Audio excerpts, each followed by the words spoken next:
morning and welcome to this broadcast for today. My name is Pauline Monga. Pauline, we do have our sign language interpreters. That's Chola Kaoma, and not forgetting Jason, that will be joining Chola Kaoma a little later. Let's look at business that was considered on the floor of the House yesterday, which was a Thursday, the 15th of September 2022. Pauline. Yes, it wasn't. There were two announcements, and this announcement was made by Honorable Madam Speaker, in which she informed the House that she had received communication to the effect that in the absence of her Honor, the Vice President, who was still attending to other government business, the Minister of Defense, Honorable Ambrose Mufuma MP, and Minister of Defense was going to act as leader of government business from yesterday, Thursday, 15th September 2022, until further notice. The other announcement that Madam Speaker made yesterday was to inform the House that in accordance with Article 80 of the Constitution of Zambia, Cap 1 of the laws of Zambia, and Standing Orders 165 of the National Assembly of Zambia, Standing Orders 2021, the Standing Orders Committee had appointed members of Parliament to various standing committees for the second session of the 13th of National Assembly. If you do remember, the previous day, Madam Speaker did announce members that belong to various committees, standing committees, and yesterday she completed making those announcements. And she did also inform the House that she had completed announcing the composition of all committees, and that if any honorable member found that they did not belong to any committee, they should inform the office of the clerk accordingly. And thereafter, the House went on to consider questions for oral answer. This was question number 14 under Standing Order 76. And the House also considered questions for oral answer number 15 to number 18 under Standing Orders 74. There was a presentation of various bills, and the first bill was the Zambia Qualifications Authority, National Assembly Bill number 17 of 2022, and the objects of this bill is to continue the existence of the Zambia Qualifications Authority and redefine its functions, provide for the registration of qualifications on the National Qualification Framework, provide for verification and evaluation of qualifications, constitute the board, and redefine its function. And it was presented by the Minister of Education, read the first time, and referred to the Committee on Education, Science and Technology for examination until Friday, 14th October 2022. Another bill that was presented was the Zambia Institute of Secretaries Bill, and the object of the bill is to continue the existence of the Professional Secretaries Association of Zambia and to rename it as Zambia Institute of Secretaries and redefine its functions, provide for the registration of professional secretaries, and also to regulate professional secretaries' conduct, constitute the Council of Institute and provide for its functions, and provide for the matters connected with or incidental to the foregoing. And this was presented by the Minister of Education, read the first time, and also referred to the Committee on Cabinet Affairs for further examination. And the report is expected to be presented to the House on Friday, 14th October 2022. And this was National Assembly Bill number 18 of 2022. The other bill is the Zambia Development Agency Bill, National Assembly Bill number 19 of 2022, which came up at first reading, and it was presented by the Minister of Commerce, Trade and Industry, which read the first time and referred to the Committee on National Economy, Trade and Labor Matters for examination until Friday, 14th October 2022. And the fourth bill that was presented to the House was the Investment, Trade and Business Development Bill. This is National Assembly Bill number 20 of 2022. It was read the first time and referred to the Committee on National Economy, Trade and Labor Matters for further examination, and a report is expected to be presented to the House on Friday, 14th October 2022.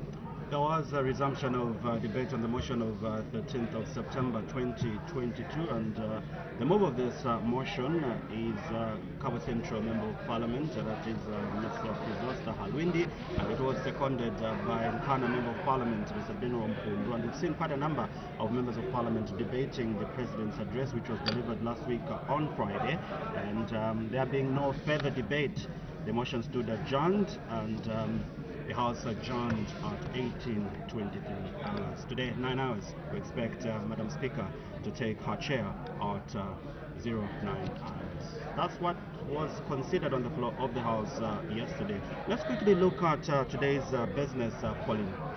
Yes, sir. The business of the day today includes Her Honor the Vice President's question time, which is a 45 minutes that is accorded to members of Parliament to ask Her Honor the Vice President various questions affecting them, their constituencies, as well as the country as a whole.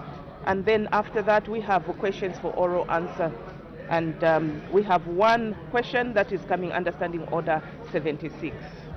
And the other question, about 4 questions under Standing Order 74. And just to give you the detail of the first question, which is of urgent nature, under Standing Order 76, will come from Mwinilunga, Member of Parliament, and this is Mr. Newton Samakai, and it's directed to the Minister of Agriculture. We want to find out whether the government is aware that a lot of farmers are stuck with maize, other crops from 2022 harvest season.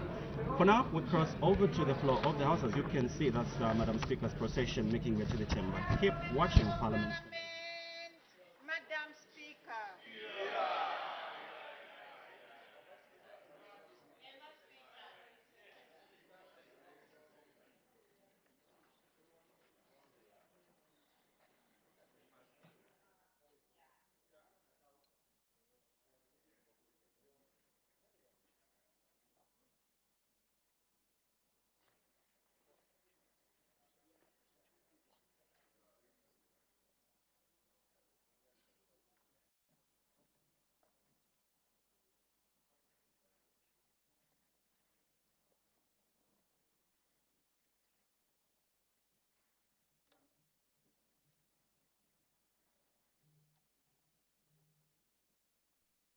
Dancing of Zambia, proud and free, land of work and joy in unity, victors in the struggle for the right.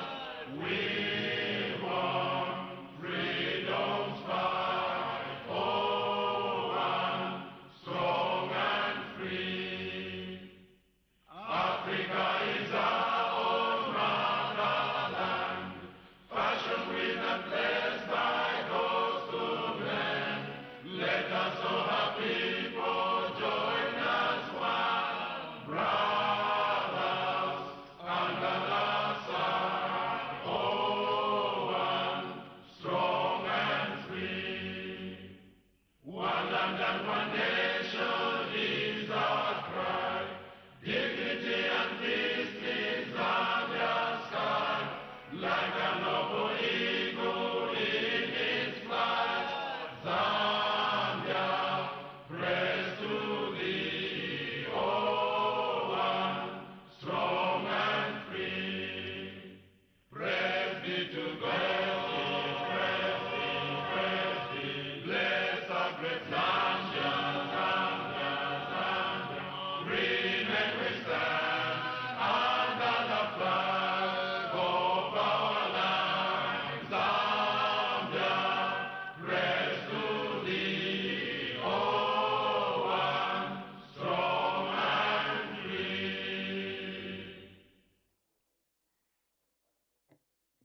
Prayer. Almighty God, who in your infinite wisdom and providential goodness has appointed the offices of leaders and parliaments for the welfare of society and the just government of the people, we beseech you to consider with your abundant favor us, your servants, whom you have been pleased to call to the performance of such important responsibilities in this land. Let your blessing descend upon us here in Parliament assembled, and grant that we may, as in your presence, treat and consider all matters that shall come under our deliberation, in so just and faithful a manner, as to promote your honor and glory, and to advance the peace, prosperity, and welfare of our country, and of those whose interests you have committed to our charge. Amen.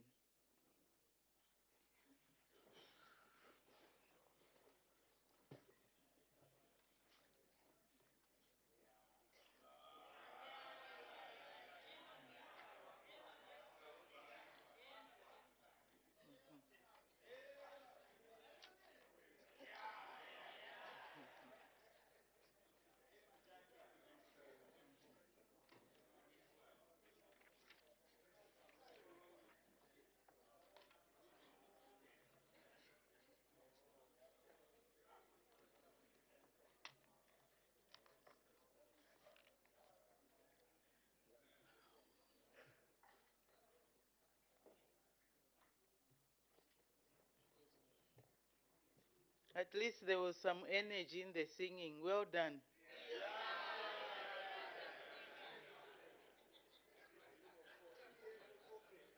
Honorable members, I wish to inform the House that the National Assembly, in partnership with the Interparliamentary Union, will hold a 3-day research awareness exhibition under the theme Scaling Up the Use of Evidence Among Parliamentarians. The event will be held from Tuesday 20th to Thursday 22nd September 2022 here at Parliament main buildings. The exhibition will be preceded by the official launch on Tuesday, 20th September 2022 at 0930 hours at the foyer of the main reception. All honorable members are invited to attend the launch and should be seated by 9 hours. I thank you.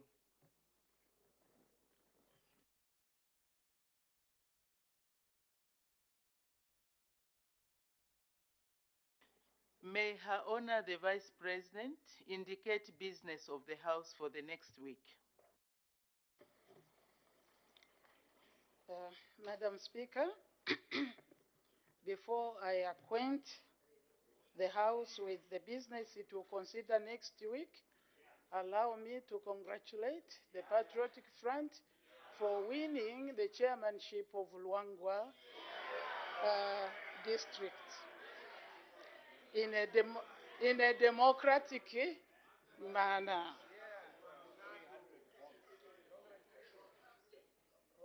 Congratulations, honorable members on my left. This is democracy, madam.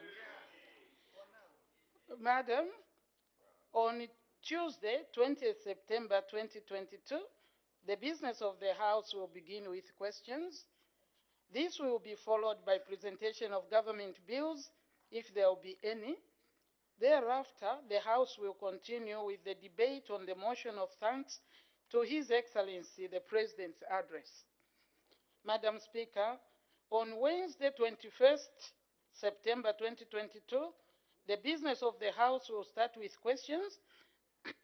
This will be followed by presentation of government bills, if there will be any. Thereafter, the House will consider private members' motions, if there will be any. The House will then continue with the debate on the motion of thanks to His Excellency the President's address. Madam, on Thursday, 22nd September 2022, the business of the House will start with questions. This will be followed by presentation of government bills, if there will be any. The House will then continue with the debate on the motion of thanks to His Excellency the President's address. Madam, on Friday, 23rd September 2022, the business of the House will commence with Her Honor the Vice President's question time. This will be followed by questions. Thereafter, the House will deal with presentation of government bills, if there will be any. Then the House will continue the debate on the motion of thanks to His Excellency the President's address. Madam, I thank you. Thank you very much. Matters of urgent public importance. The Honorable Member for Chama South. Thank you, Madam Speaker. I would like to thank Her Honor, the Vice President, and His Excellency, Madam Speaker, for congratulating PF for the win that PF has recorded in Luangwa. That is how it should be, Your Honor. Indeed, our democracy is growing. But, Madam Speaker, I stand on this matter of public agent importance because of the violence that took place in Luangwa. I was there, you were here, no wonder you lost, so don't argue. Honorable Member, just ask the question. Do you have to rub it in? Just ask the question and then we proceed. Madam Speaker, while Her Honor the Vice President was in Rwangwa, UPND cadres went to attack a Socialist Party campaign center. They smashed the vehicle there, injured some people. We were told in the process, one of the UPND cadres had fallen into a ditch. Unfortunately, by the time we were leaving, because we also feared for our lives, yesterday night, we are yet to confirm, we were told that he had lost his life. As we were arriving ourselves in the morning, because we were told that this place might not be safe for you, so we retreated and started to go back early in the morning. Madam Speaker, we were waylaid by two vehicles, a Toyota Hilux and a Ford Ranger, full of UPND cadres. They blocked us, our road, our way. I managed to negotiate with them. They allowed us. At least for us, they allowed us. Before we could reach Rwangwa, they ambushed a female councillor. She was badly beaten, phones damaged, and left for dead. Councillor Amanda.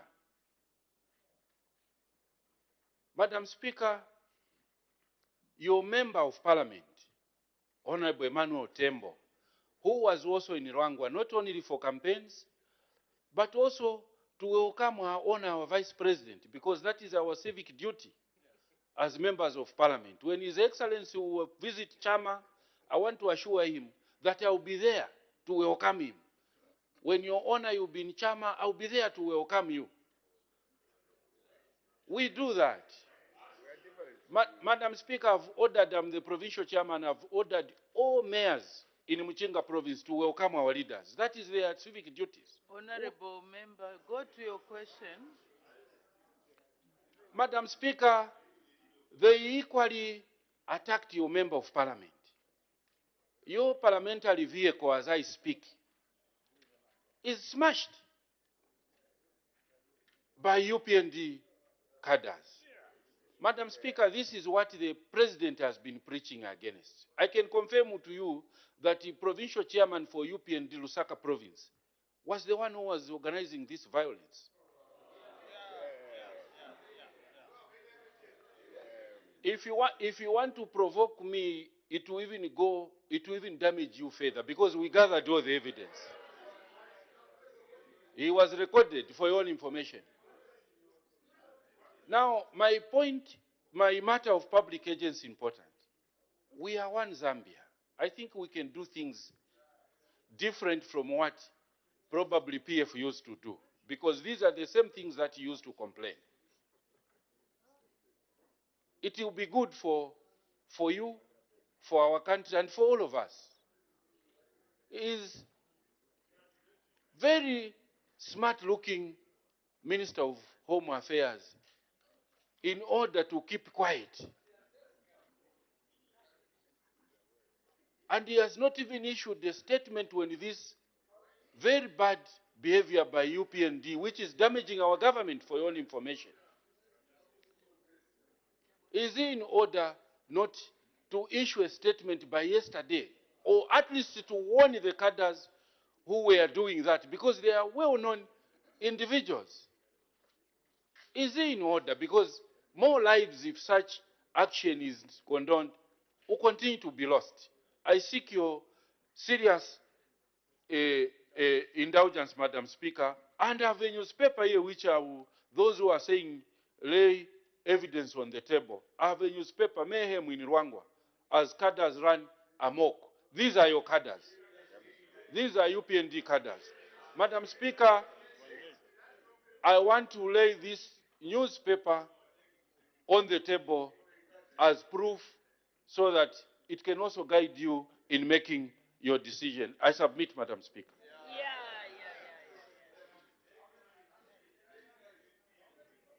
Thank Thank you. In view of these allegations that have been made, order. In view of the allegations, serious allegations that have been made, I direct that the Honorable Minister of Home Affairs comes back to this House on Friday next week to deliver a ministerial statement on the matter, so that the nation can be guided on who perpetuated the violence and what exactly happened. So I've guided.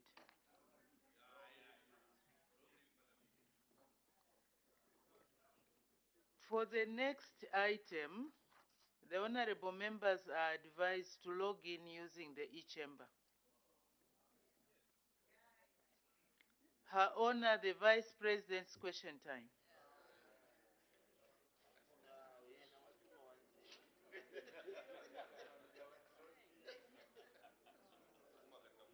The order. Honorable members, as we ask questions, let's not debate.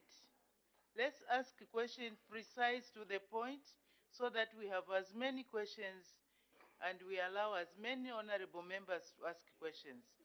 This idea of taking 3 minutes, 2 minutes to ask questions will not be allowed anymore. The leader of government, the leader of opposition. Thank you, Madam Speaker. Madam Speaker, the English say, on a good day, let only good words be spoken. Today is indeed a very good day. I'll take this opportunity to thank and congratulate our campaign team led by Honorable Christopher Shaka Fuswa and Faira Member of Parliament Emmanuel Tembo for the victory that we have recorded in Luangwa. Madam Speaker, people speak through elections. When we lost elections last year, we learned our lessons, Your Honor, the Vice President. We are hoping that your loss in Luangwa will make government reflect on their performance the past 12 months. I thank you very much. I'll proceed to my question, Madam Speaker. Your Honor, the Vice President, in the recent past, we've raised concerns over the increasing number of questionable government procurements, tenders, contracts, and cancellations. The recent one being the cancellation of fertilizer contracts, which was awarded only a few weeks ago. Madam Speaker, it's very clear, Your Honor, the Vice President, that this is white-collar crime. It's very clear that somebody is trying to create an opportunity for single sourcing of these lucrative contracts. My question is, with all the questions and concerns that we've raised, why is the Anti-Corruption Commission still quiet over these questionable procurements? I thank you. Her Honor, the Vice President. Thank you, Madam Speaker, and I would like to thank the honorable member for his question, but maybe just a comment, Madam, to his preliminary comments to his question. UPND has not lost Luangwa. PF has retained Luangwa. It must be made clear. We have had by-elections several times, Madam, and since we came in, and we have seen our colleagues lose.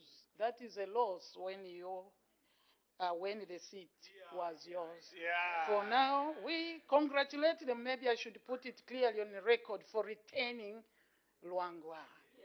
The Zambian people have spoken where changes have been made. The substantive question the honorable member has asked is on the cancellation of the tender, particularly regarding fertilizer. I will start by saying this government, the New Dawn government, is very sincere with their pronouncements followed by the actions. What I know, agriculture is somewhere near. He will guide me if I mislead.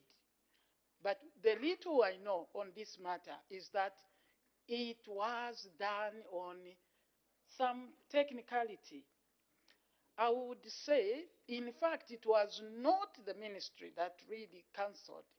The cancellation, a recommendation for the cancellation came from the Zambia, the ZPPA procurement people. Those are the people that recommended, because apparently in the tender board putting up this, they used an instrument that could not have allowed, in the manner it was, participation of outsiders. What I mean is other companies that are international or outside Zambia.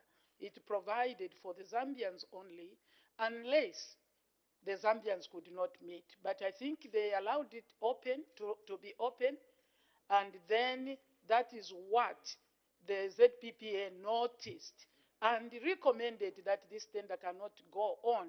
The instrument used was not the right instrument to allow that. And as people that listen, this is a listening government. We must follow. This is why, madam, people should not be surprised when decisions are made that seem to be against the executive, because government, they are part of it, against the executive. That is the way it is.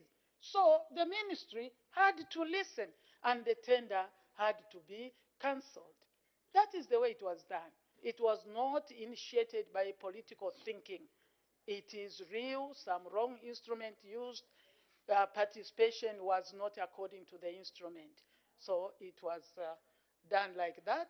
But we now, yes, you may think we are looking for, it will not be, it will be selective tender now because of time.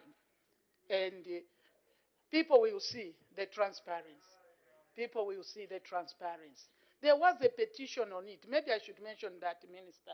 There was a petition on the giving of, the tender awards. There was a petition, and it is the petition that brought out the irregularities that the ZPPA followed. Thank you. Thank you. Stop the clock just briefly. Honorable members, I wish to acquaint the House with the presence in the Speaker's Gallery of the following two members of Parliament from the Parliament of Zimbabwe. Honorable Oscar Gorerino, MP. Honorable Joseph Muzeda, MP. I wish, on behalf of the National Assembly of Zambia, to receive our distinguished guests and warmly welcome them in our midst. I thank you. We can continue with our session. The Honorable Member for Shiwangandu.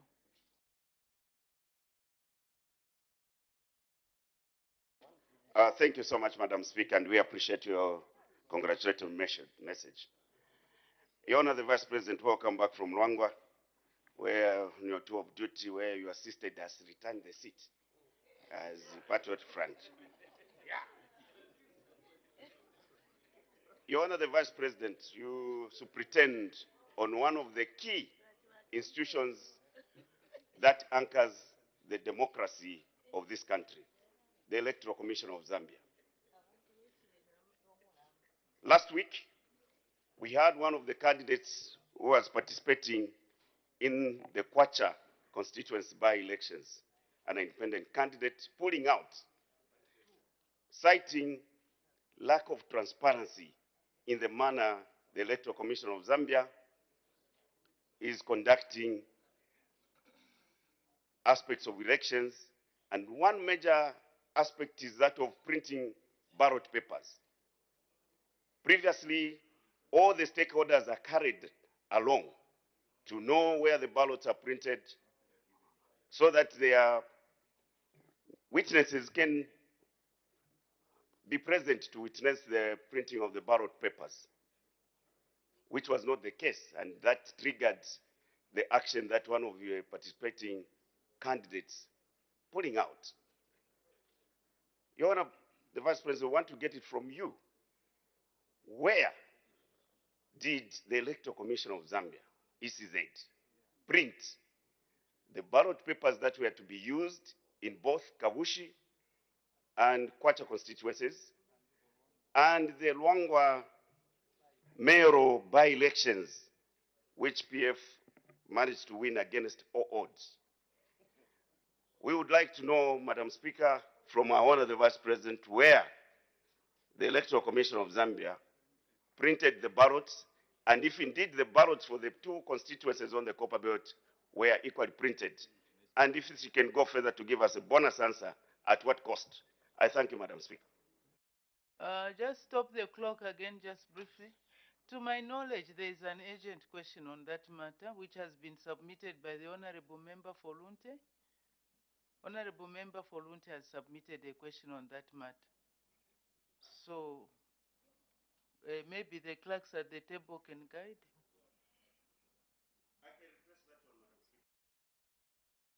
No, I was asking for the clerks at the table.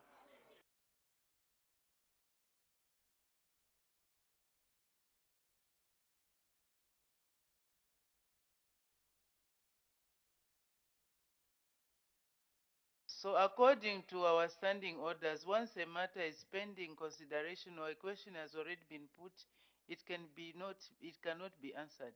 So we wait for that question when it comes before the House, then it will be tackled. The same one about the printing of the election ballots. You know the rules. Look at them and you see. I've not recognized the honorable member for Shiwangandu.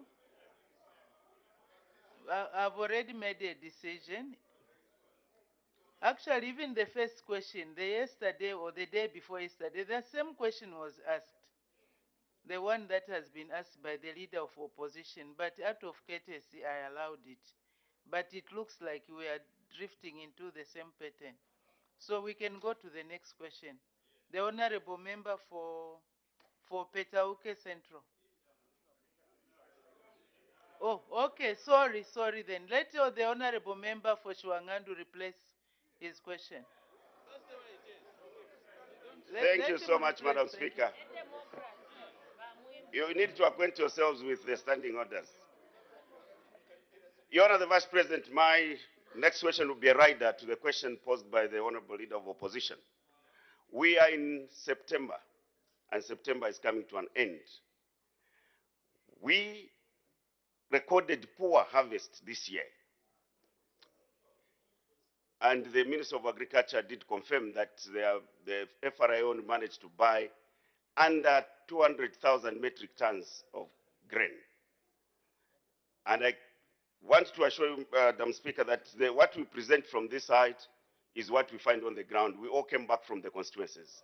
There is some looming hunger. And you, as our Vice President responsible for DMMU, must start preparing. What guarantee do we have, Madam Speaker, through you, Madam Speaker, Your Honor, the Vice President, what guarantee do we have with that cancelled tender?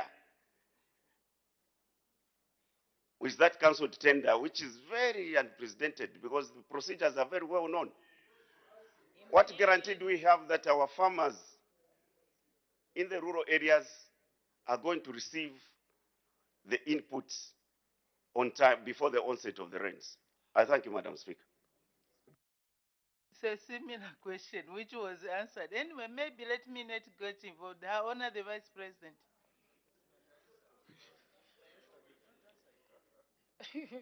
I know I am even being advised indeed not to answer because it is tedious in the House if we are going to continue going round and round. The government, the executive has a duty to give responses, and when a response is given, sometimes it may not satisfy you, but that is the response, madam. The issue of looming hunger right now, yes, I may not be sure of the harvest, but as government, as at today, FRA, which are the set You know, the target of the maize to be purchased at 170 metric tons has bought over 200, actually 220, not under. These are facts. So please don't mislead the people. 220 metric tons, 1,000 tons has been purchased by the FRA. And beyond the target, by 30,000 metric tons. And there is still maize. Basically, when you say it, the honorable member was in government not too long ago. It is because you know this takes care of the food security. So for food security, let there be no alarm. Zambia has enough maize to go around according to the plan. And I'm aware, Madam Speaker, that there are farmers who still have maize, which FRA has not purchased. That should be the concern, that there are still farmers with maize. It is the duty of government to start looking at how we can help the farmers. So you are making the situation look so bad when in fact it is not. Government is still listening to the farmers. How much maize is still out there? Do they need our help? Although I think we did state that maize can be sold anywhere. Farming is a business. When government buys through FRA, the rest we should be able to sell. But those who cannot, we have to help them. And we are discussing on how do we help. So the situation is not that bad. Last year, the reduction in production, last year, you remember that we found a mess of the procurement of fertilizer. I don't want to go backwards. We all know exactly what happened in the procurement of fertilizer. We are trying to clean up that situation, and this is reality. Zambians know. You cannot play politics here. They know the reality on the ground. So, Honorable, there is no hunger. There is, food in the country. I'm sure people can testify. We have done our vulnerability assessment, and we know exactly where there may be less food on the ground. And DMMU is aware, and we are trying to work on how do we look after our people. Thank you, Madam. Thank you. The Honorable Member for Petauke Central.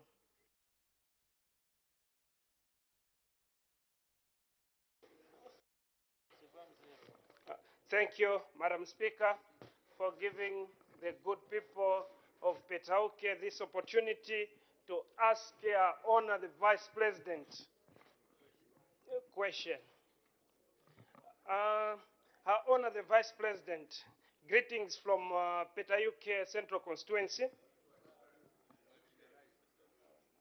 Her Honor the Vice President, the good people of Petauke, they have got a specialized hospital just like UTH, and which can benefit the whole province because it can also treat even cancer. But right now, when they get sick, they're being referred to UTH. And looking at the road network from Ruangwa to Lusaka, it's not in good state. It's not in good state. Now the question from the good people of Petauke is when are you going to Honorable officially... Member, you were guided last time that is Petauke, not Petauke.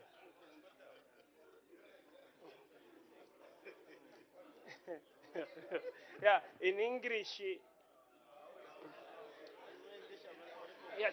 The question to our Honor the Vice President, when are you going to officially open the Kalindawalo General Hospital so that the good people of Petauke and Eastern Province at large, they can benefit to that good infrastructure in Petayuke.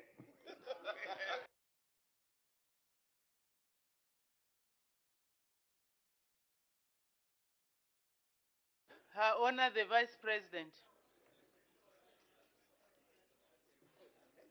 Thank you, Madam Speaker, and I thank the honorable member. Thank you for the greetings from Peta. I think we speak English here. The honorable is telling us Petauke is now in English. Petayuke.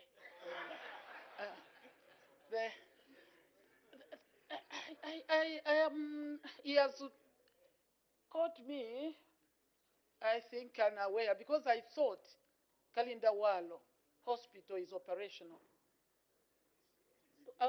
If it is not, madam, he's disputing and he comes from there, it is operation.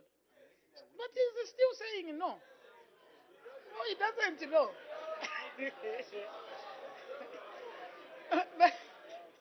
Order. I don't know. Now it's becoming free for all.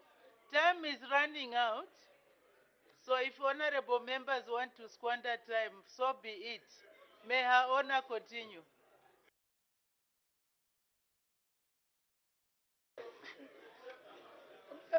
Sorry. Sorry. The next question, the honorable member for Wengwa.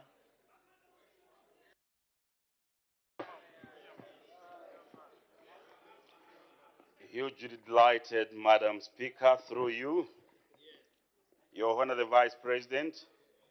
In 2016, Republican President by then, Edgar Chagwa Lungu, fired Mutembo Nchito and appointed Lilian Siuni. And there was no uproar in the nation. No one challenged him. Everything went on smoothly. Then this year, President Hakainde Hichilema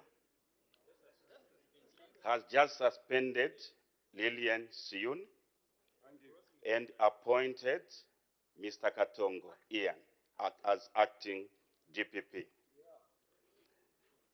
And this time around, just maybe for guidance, that matter is already in court.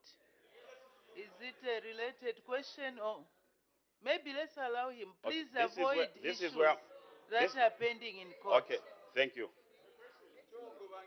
No, I haven't asked the madam. Maybe give me time to ask.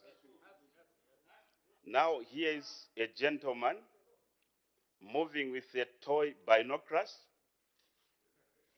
giving ultimatum to President Hakainde Hichilema to rescind his decision by Monday. If he doesn't do that, then they will go out, flat out, the entire country to protest. When the president has got a constitutional right to fire and appoint.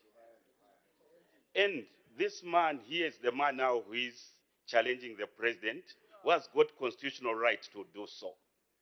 Is this man not committing an offense for inciting, for trying to incite the Zambian people? The man who moves with a binoculars, a toy one, for the under 5.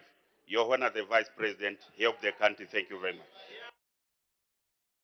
Her Honor, the Vice President.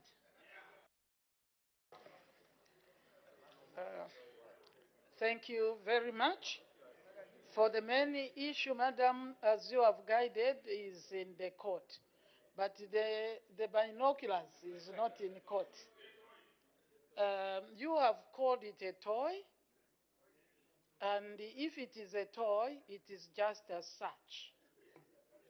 It is just as such. It is a toy. It has no effect. And if anybody acts unconstitutionally, or indeed assumes rights which he doesn't have, like the binoculars, then this government says the law will take its course. I don't want to go into the other issue. So that binoculars, he doesn't even know. He doesn't even see. It's a toy. It is in the perception in his mind speaking to himself. Zambians know what they want. Thank you. Thank you. The Honorable Member for Nalolo. Pika, sorry, Pika. Thank you so much, Madam Speaker. Madam Speaker, during the consideration of the 22 billion supplementary budget, the House and the nation were informed that part of it will go towards the dismantling of Tazara retirees packages. This government also, Madam Speaker, is on record to have told the nation that they have paid retirees. All the retirees in Zambia have been paid. However, Madam Speaker, a check at the Ministry of Transport has revealed that Tazara retirees are not in the 22 billion supplementary budget. Madam Speaker, may I find out from our Honor the Vice President when Tazara retirees will be paid their retirement packages? Thank you, Madam Speaker. Thank you. Our Honor the Vice President. Madam, I wouldn't venture into a very specific thing. I will ask that the Honorable gives me time, probably having another opportunity next Friday, I can give that specific answer after finding out. Thank you. Thank you. The Honorable Member for Nalolo. Thank you very much, Madam Speaker. Your Honor, the Vice President, late last week, the Secretary to the Cabinet, the Acting Secretary to the Cabinet, announced that the committee that was set up by His Excellency the President of the Republic of Zambia to look into the plight of those that were retired in national interest had concluded its work. And out of 1,868 cases looked at, 154 have been earmarked for reinstatement. Your Honor, the Vice President, my specific question is that when does this reinstatement begin? Thank you very much, Madam Speaker. Her Honor the Vice President. Thank you, Madam Speaker, and I would like to thank the Honorable Member for Nalolo for that question. Yeah, the announcement will be followed by action, and the reinstatement will definitely be, on a personal basis. So it may not be done like everybody is reporting at one point, because you remember that these are cases that come from different institutions, and therefore, as stated, that will be done. Because the work has been done, it was not easy, but it has been done, verified. Thank you. Thank you. The Honorable Member for Wacha.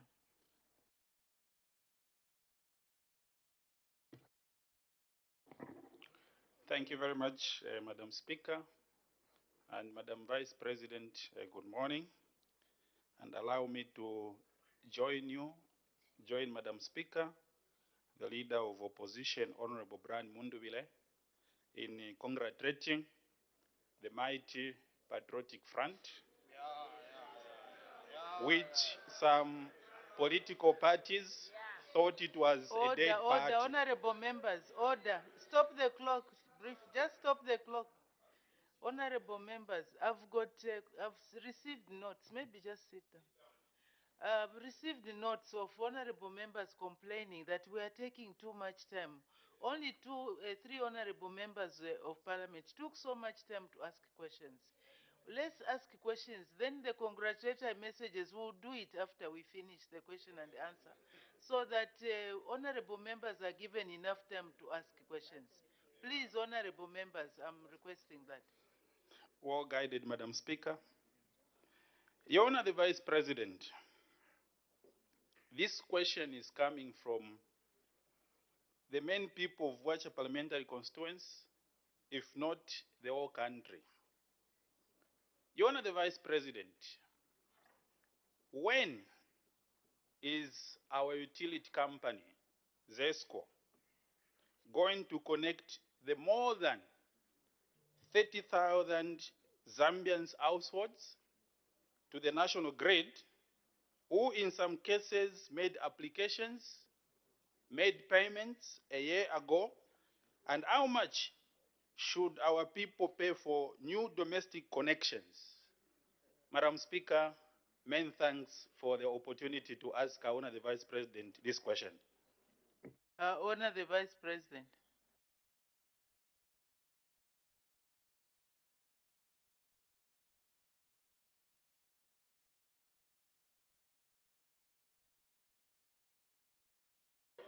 Okay. Thank you. Yeah, I stand here representing the executive. It is not personal thoughts, and this must be understood. So I get information from government. I get the concern, except I refute one word, although you did rule, madam. There is no might patriotic front. There is diminishing patriotic front. We can analyze the results. Um, uh,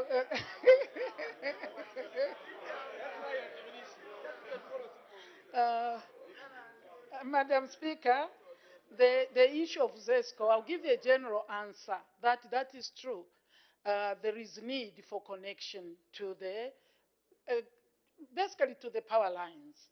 The source may be national grid, whatever ZESCO is working on, because I know they are working on increasing the power generation in different types, including not hydro, including solar, as long as people are connected, because we have to grow power, as people heard from the presidential speech.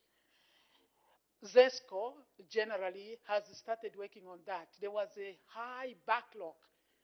ZESCO is working on ensuring that people are connected. And I think over 62,000 have already been connected.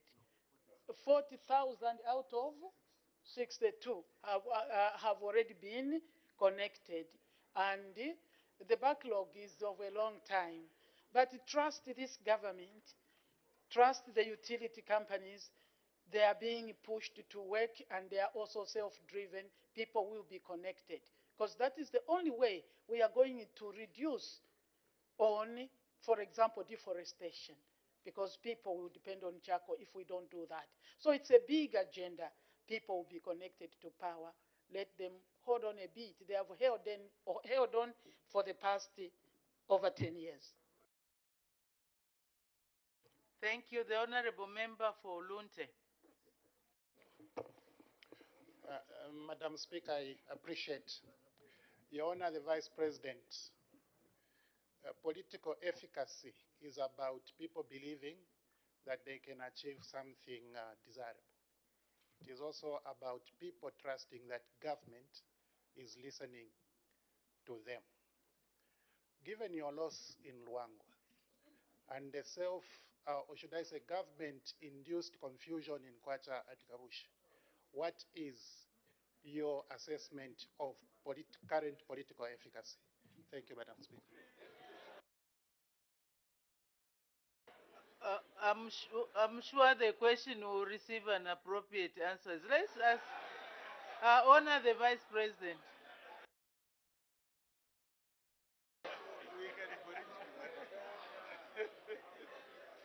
Thank you. Thank you, Madam Speaker. And I would like to thank the Honorable Member for Lunte for that question, where he brings in political efficacy. I think it is very clear on Luangwa how people have spoken. That is why, Madam, in the second last question, I did say we have to learn to be analytical as we make assessment or as we look at the results. Truly, we have to see where were the people of Luangwa last year? What kind of language did they use? Overwhelmingly spoke for patriotic front. This time, minute. Very little difference. Yeah. This is to me how you analyze. This is how you analyze. The people of Luangwa are moving on. Yes. But because they have been there for a long time, that is that. Now you are saying politically induced, did you say politically induced confusion? Uh, yeah. I believe that the people of Kabushi and Kwacha have lived in that confusion for a long time. And now they are on the way to rescue, if you want to talk politics. What you see in Kabushi, what you see in Kwacha is total chaos. And yes, I was there. I was there. Let us be politicians. Don't go out to give handouts to people for political gain when they are living in sewer. Yeah. Don't do that. Yeah. Don't do that. My, Can we listen to the answer? We asked we asked the question. Let the answer be given.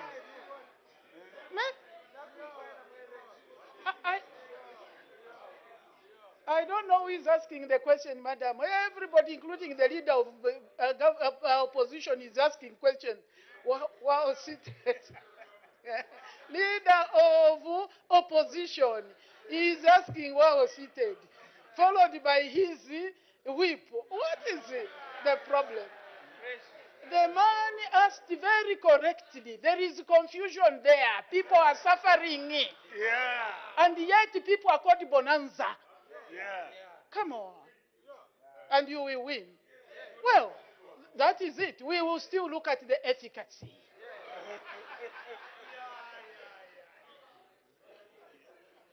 The people know. They understand. They see. We will see. The efficacy of politics really is to listen. But when you choose to put wax in your ears, you can't hear. And if you don't hear, you don't understand. The situation has moved on. This is new dawn time. The Zambians can see, they can tell how much this government is doing and what this government means, what Hakainde stands for. You appreciate today that there is rule of law. In those days, who would have even dared? Yeah. So, Yeah. I think I've said enough. Order. Just stop the clock. Order, honorable members, on my, I think order in the House. We are debating while seated, we are shouting. Should we continue with this question and answer for the Vice President's question time? Yes. Then we have to behave ourselves, otherwise I'll curtail the whole process.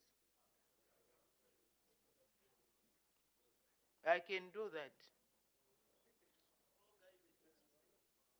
So from now on, if there will be any noise, we'll move to the next item.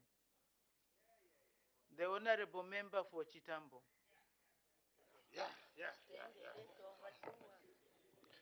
Thank you very much, Madam Speaker. And Honor the Vice President, good morning. Madam Vice President, cancelling a tender for fertilizer at such a time is quite dangerous and is something that should worry all of us. My question to you is, ZPPA was involved in the preparation of these tender documents, and they are the ones actually who guide. They come at the end tail to advise cancellation of this tender. My question is, has government done a thorough investigation to find out whether it was deliberately, and if so, what has government done to the officers involved in the preparation of such an important tender. I thank you. Maybe stop the clock again. We talk about irrelevant or repetitions. This question was asked yesterday. It was asked by the leader of the opposition. It was followed by the PF whip. And now the honorable member for Chitambo is asking the same question.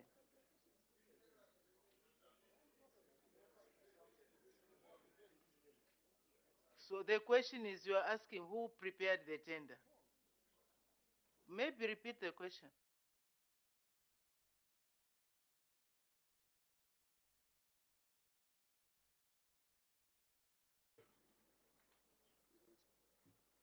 Thank you, Madam Speaker. What I'm asking about is the tender preparations. Because we are told that this tender was cancelled because of a technicality. My question is, ZPPA, the people advised the ministry to cancel, were part of the preparations of this tender. Again, they turn around and advise the ministry after it has already awarded. My question is, the people who prepared this tender, part of them is ZPPA. Has government investigated whether it was a deliberate move on these people to prepare a tender with such a technicality? If so, what has government done to these people? Are they suspended? Are they fired? Are they still working? Because this might continue, Madam Speaker, or promoted or demoted. That's what I wanted to find out. Her Honor the Vice President. Thank you very much, Madam Speaker, and I would like to thank the Honorable Member for Chitambo, and thank you for the greetings this morning. It is dangerous to cancel at this hour, but probably I pick maybe one thing that I see as a new component on the issue of investigation. The issue of investigation. Yes, government is as concerned as you are. So we go through the whole process. But the issue of natural justice is very important, that we cannot just do things anyhow. Yes, we are concerned and we will follow it through. If anybody through the entire system is found guilty, don't call us any name. I think I've said something to the Honorable. Thank you. The Honorable Member for Chama North. Thank you, Madam Speaker. The Honorable Vice President, I've perused through the media statement from the Executive Board of the IMF on the extended credit facility to Zambia. The Zambian government has made an undertaking that it will reduce agricultural subsidies to 1% of gross domestic product by 2025. Now, my question to our Honorable Vice President, what short, medium, and long-term measures is this government putting in place to help small-scale farmers to access affordable farming inputs in order to safeguard the household and the national food security? Thank you. Her Honor the Vice President. Thank you, Madam Speaker, and I would like to thank the Honorable Member for Chama North. We miss your questions every day. I think we have read through the document and the conditionalities that go with this. And the FISIP is one way in which government subsidizes the fertilizer. We are concerned about food security. I think worldwide, people are concerned about food security for many reasons, including climate change. And therefore, on this matter, the minister is here. The FISIP remains. I think we have said that. And if it remains, that means the subsidy remains. Thank you. The Honorable Member for Mpongwe. Thank you so much, Madam Speaker. Your Honor, the Vice President, government has been giving traditional leaders vehicles for his transport. I just want to find out, without drivers, I just want to find out from Your Honor, the Vice President, is the government has any plan to employ drivers for the traditional leaders? Thank you. Her Honor the Vice President. Madam Speaker, I thank you, and I thank the Honorable Member from Pongwe for that concern he has raised. Really, as at the moment, just like MPs, government has no plans right now to employ drivers for traditional leaders. Thank you. Thank you. The Honorable Member for Kabwe Central. Thank you so much, Madam Speaker. People of Kabwe Central constituents are very happy with the New Dawn government.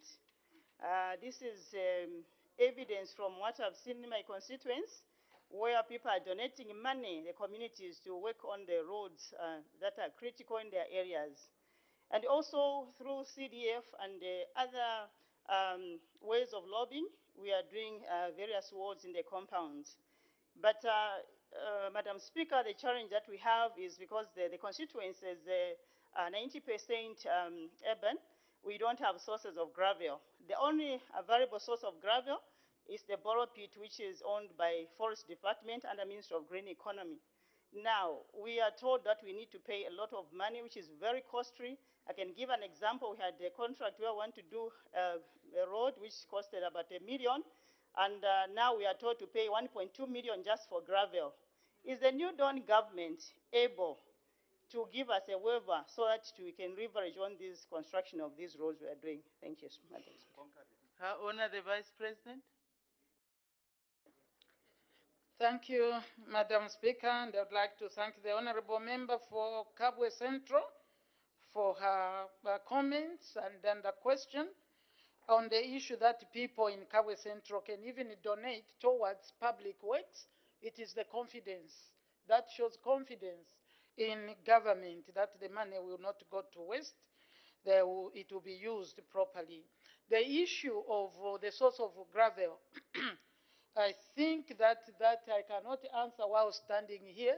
I need to understand the regulations that guide the access to the gravel which is in forestry. So we will have to find out that before I can give an answer that is truthful. Thank you. Thank you. The Honorable Member for Mufumbwe. Thank you, Madam Speaker. I would like to find out from Her Honor the Vice President. Your government and our government, the New Dawn government, has just disbursed a lot of money for CDF, which we are supposed to utilize. What message do you have to the people of Zambia and the members of parliament here so that we expedite the process of disbursement? Her Honor the Vice President.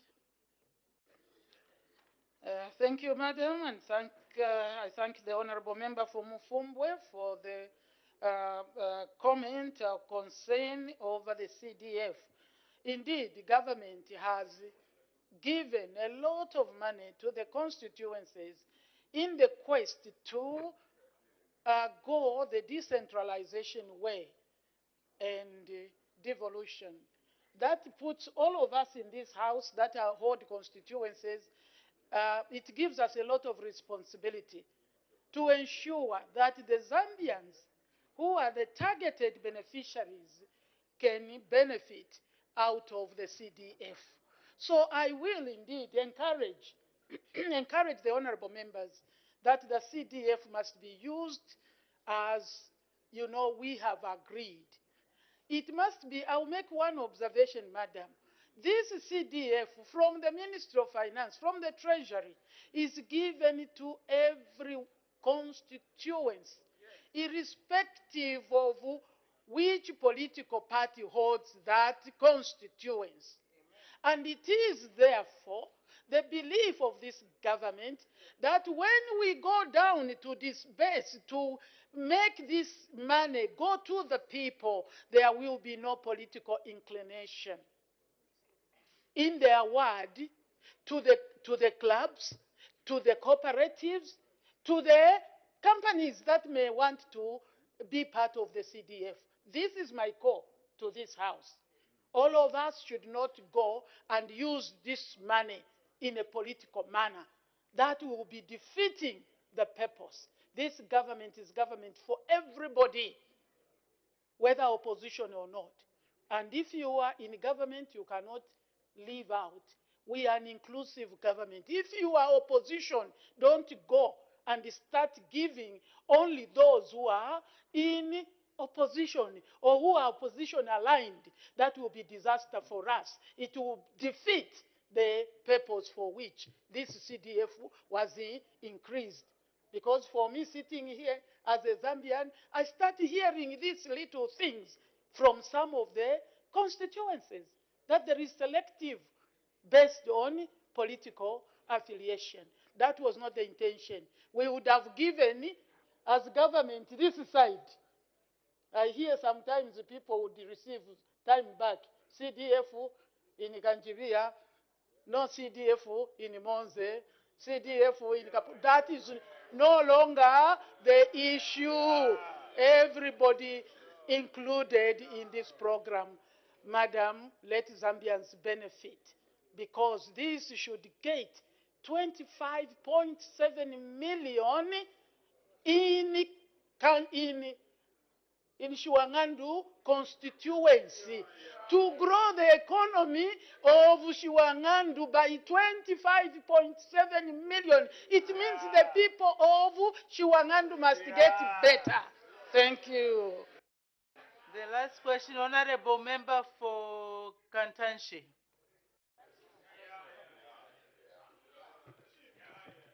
Thank you, Madam Speaker. Your Honored Vice President, in your answers you attributed to a word called trust. The Zambians should have trust in the government of the day.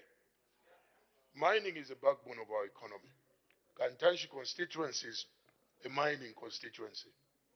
Today as I speak to you, the miners who are contractors have not been paid for the work that they have done, and in the process, the workers who are the miners have not been paid for the last 6 months, and as of yesterday, 400 of them received termination letters for their services, meaning they have gone on the street. Now, what is the government doing, considering the fact that this is a sector that supports our economy, and there should be no warranted reason why they should not be able to provide salaries for their people, or indeed, Mupane Mine not pay its contractors that invariably will need to pay the workers. We are worried in Mufulira district because that's where our main economic activity comes from. Please clearly tell the people of Mufulira. Thank you. Honor the Vice President. Thank you, Madam. I would have escaped that question by the watch. But I think all of us must be concerned when such things are happening anywhere. And this government is also very concerned. And we understand that if contractors are not paid, then they don't pay salaries, then there is hunger and poverty at household level, because this government is very concerned. And that is why we, as government right now, we must work, we have to interface. That's what I would say.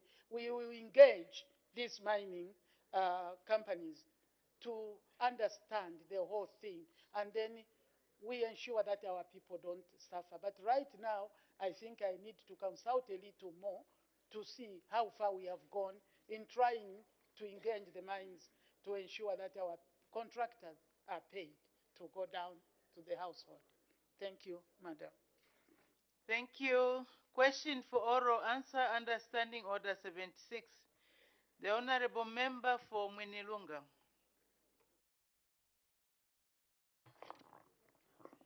Thank you, Honorable Speaker. Question number 19.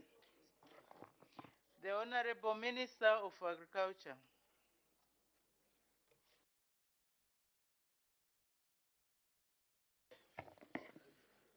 Thank you, Madam Speaker. Madam Speaker, the Honorable Member for Mwinilunga, Honorable Samakai, asked A, whether the government is aware that a lot of farmers are stuck with maize and other crops from the 2022 harvest season following the Food Reserve Agency decision to stop buying the crops on 31st August 2022? And B, if so, what urgent measures are being taken to assist affected farmers to have their crops purchased and avoid crops going to waste? Madam Speaker, our answer is as follows. The government is fully aware that some farmers who delivered their grain at various satellite depots across the country, including Mwinilunga, are still stuck with the crop which is yet to be purchased. And in B, Madam Speaker, the government, through the Food Reserve Agency, had, during the 2022 crop marketing season, targeted to purchase 170,000 metric tons of white maize for the National Strategic Food Reserves. The FRA managed to achieve this target by the end of August 2022 in both quantity and monetary terms as per budget allocation. Madam Speaker, I thank you.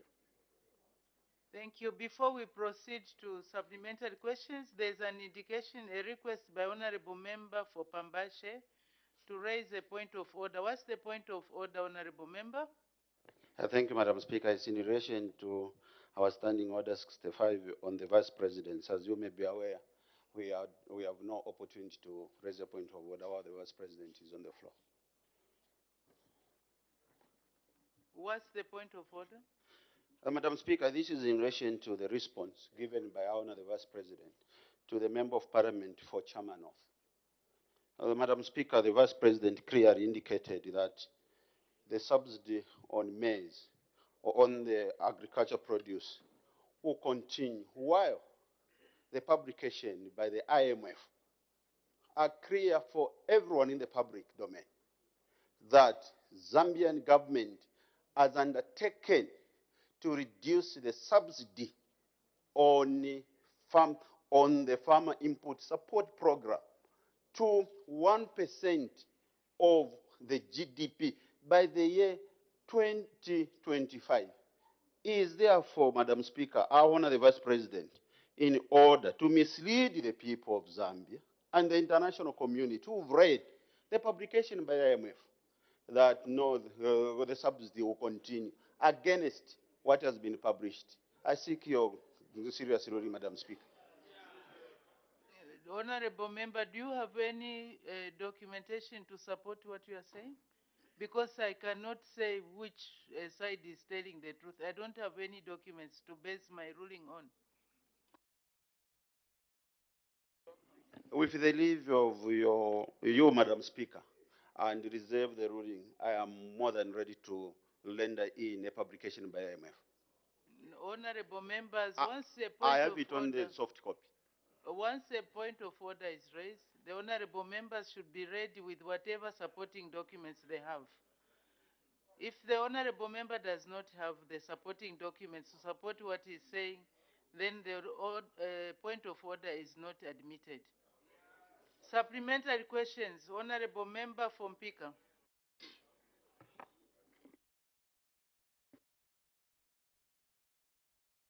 Thank you so much, Madam Speaker. Madam Speaker, allow me to take this opportunity to appeal to your honorable members to take care of themselves as sodomists are on the loose, taking advantage of the freedom provided by the New Dawn government. Honorable Member from Pika, this is time for supplementary questions. This idea of standing and talking about things that are not related. We are talking about the issue of excess maize that has not been bought. Where does the issue of sodomy come in here? If you have no question, then we move to the next. Honorable Member for Kanchibia.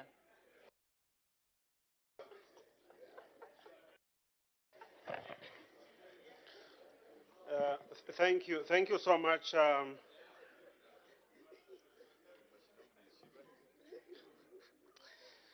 Order. Let's listen to the questions, supplementary questions. Thank you so much, Madam Speaker. Honorable Kapianga is my neighbor in Impika. Madam Speaker, my question to the Honorable Minister of Agriculture is that given the abrupt stoppage by FRA to procure the maize, clearly this is going to have a domino effect on the poor farmer, especially those of our farmers from rural areas who depend on FRA as the only stable market for their produce. This will affect their planning for the coming farming season, and there must be remedial measures by government to intervene and help these farmers. Maybe as a bonus to this question, Honorable Minister, we have spoken about value addition to this particular industry. When do we see Zambia exporting maize, but not just exporting maize, exporting a finished product called mealie meal, because the market in the region is huge? And how does that fit into your strategic plan as a minister and as government? Thank you. The Honorable Minister of Agriculture. Thank you, Madam Speaker, and thank you very much, Honorable Member for Kanchiria, for that very enriching question. Madam Speaker, the Honorable Member gives an indication that a stoppage by FRA was abrupt. I would like to correct that impression. It was not abrupt. We had given notice, and even after the notice, there was an extension up to the 2nd of September for farmers who had already delivered to be allowed to deliver their maize. In fact, we did not send back any farmer whose maize was within the precinct of our buying points. And if there is any such farmer, I would like you to bring it to my attention so that we correct it, because we don't want farmers to suffer to go back with their maize. So all the maize that was delivered, Madam Speaker, will be paid for. And that is what made us move from the 170,000 metric tons target to 220, because we didn't want to send back farmers carrying the maize back home. We would never do that. Madam Speaker, the other very important question the Honorable Member raised is on exports. I would like to put it to the House that what the Minister of Agriculture is doing, what the Ministry of Agriculture is doing, is to encourage private sector participation in the process of maize management. We wouldn't like the ministry to be exporting maize. We would like the private sector to do that. And you will recall, Madam Speaker, that over and over, I've encouraged the members in this House to be part and parcel of the process, to be exporting maize on behalf of the vulnerable farmer who might not have the capacity. However, let me extend that answer to indicate, Honorable Member for Kanchivia, that a lot of mealie meal has been exported out of Zambia by the millers and other members of the private sector. Most of the people the FRA has sold maize to has been for export. It is now, when the kwacha has gained so much strength, that the exports have slowed down. But, just as you asked a bonus question, I'll give you a bonus answer. We are, Madam Speaker, contemplating to look at export markets so that we can absorb the maize that is in certain provinces like Northwestern, parts of Southern, Eastern, and Central. So we are trying to see if we can work out a scheme where we can capture an export market as government and then receive this maize. So we are looking at helping the farmers, Honorable Samakai, who asked the question, to make sure that we receive the maize and export the maize. However, once we make the arrangements, we will inform the House, the nation, and the farming community about our intentions. I thank you. Thank you. The Honorable Member for Mwinilunga. Madam Speaker, thank you very much to the Minister. But I think the Minister has ably answered question number 1. The second question hasn't been answered. He has said the government is aware that there's a lot of maize that haven't been purchased from the farmers. The second question was, what measures is government putting in place to ensure that the farmers that have not sold their maize could be bought by government? What measures? Is there any additional funding? We know that FRA has finished the budget that it was allocated. Clearly, the budget was inadequate. Is there additional funding that is going to be given to FRA so that the maize that is stuck with the farmers can be bought? That is the question that I require from the minister. The Honorable Minister of Agriculture. Thank you very much, Madam Speaker, and thank you, Honorable Samakai, for being very clear in your request. The answer is yes, we are looking at it, and the only way we are looking at it as at now is not to put pressure on the Treasury. The Honorable Minister of Finance is here. I talk to him every day. It's not to put pressure on the Treasury, but to see if we can get a good export market, and only then, once we are sure that we will pay the farmers, could we receive the maize. I want to make this, Madam Speaker, absolutely clear. We do not have money to receive maize and hoard farmers' maize without a resource to pay them. That would be a huge disincentive to the farming community. So we are trying to see if we can find a market and then accept the maize and pay with the money from the market. Thank you, Madam Speaker. Thank you. Honorable Member for Mwinilonga, you still have a question? Madam Speaker, I'm very concerned with Mwinilunga, as you know, that we receive early rains. As I speak now, in all our 6 chiefdoms, the maize is stuck outside, and the rains are about to come. So if I'm being told here that they are still looking into issues of money, I think that makes the farmers worry about their maize. How can it be secured if, measures are still being looked into? I think we are worried in Northwestern Province and Mwinilunga as well. The Honorable Minister of Agriculture. Thank you, Madam Speaker. Let me put it this way. The agency has a given capacity in its operation. Right now, your agency, as the Honorable Vice President had put it, our Honorable Vice President had put it, Madam Speaker, the agency has more than 800,000 tons of maize. We need to be careful how we operate. If I accept this maize, which is very, very easy for us to do, it will be this House that will put us under a lot of stress as to why we are keeping people's maize without paying for it. We were warned last season, and we took heed of the warning. However, I have heard, and I think all the other officials responsible for this have heard, and we will see what we can do. I will continue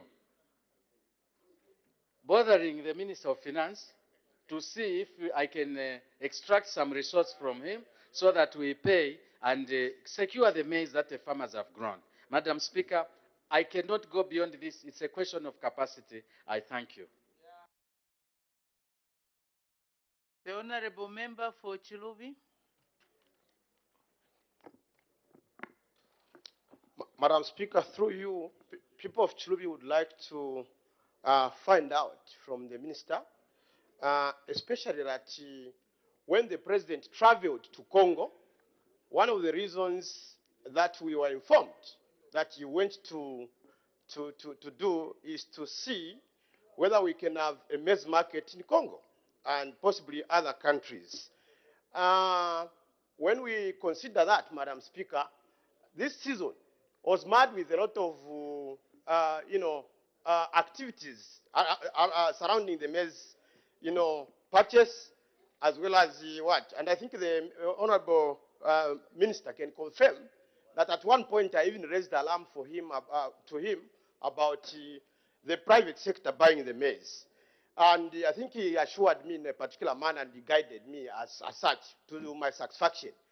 Now I would like to find out, given the bottlenecks that we're having currently, is government considering an export policy that protects the poor farmer? Because currently the farmer does not have capacity to bargain properly, especially intercountry trade. Is government considering an export policy where the poor farmer would be cautioned from the government point of view? Unlike what is happening where we have left, yes, it's a free market, where we have left the private. Supplementary questions, honorable members. You are debating now. I was clarifying the question. Well guided, Madam Speaker. The Honorable Minister of Agriculture. Thank you, Madam Speaker. And thank you for that question. I was admiring the honorable member's attire, which is absolutely marvelous. Madam Speaker, the honorable member raises important points. He questions what happened to the Congo market and other markets in the region. And he further says, how do you protect the farmer who has no capacity to trade internationally? Madam Speaker, we are still hoping and waiting that the issue of the Congo will work out. There is a lot of meal, a lot of maize that has gone to the Congo, such that the northern enclave, where you come from yourself, honorable member, all the way, there is hardly any maize you can buy. There is no maize along the borders with Angola and along the borders with the Congo. The maize is on the lower part of the borders, from Western Province all the way up to parts of Eastern Province. That's why we have got a problem of extra maize. So we are waiting for the Congo. Last week, Madam Speaker, the governor for Lualua province should have come. She didn't come. We were all hoping and were looking forward that we could conclude the transaction. Also, East Africa had given us some indications. They wanted 560,000 metric tons. And there is correspondence from my office to my colleague in East Africa, and we kept on chatting. But immediately after the elections, there's been a bit of quiet. We are waiting to see what will happen. So we are still prodding, and that is why I'm saying, if we do succeed, we are going to sweep all this maize, taking into account, of course, what the honorable member said, Mr. Honorable Samakai, that the rains could become an inhibitor in the process. But there's only so much that we can do. You, honorable members, help us export this maize.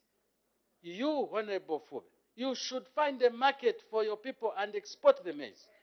Help us export the maize as a country. That is the way we should look at things. Madam Speaker, I thank you. Thank you. The honorable member for Shiwangandu. Thank you so much, Madam Speaker.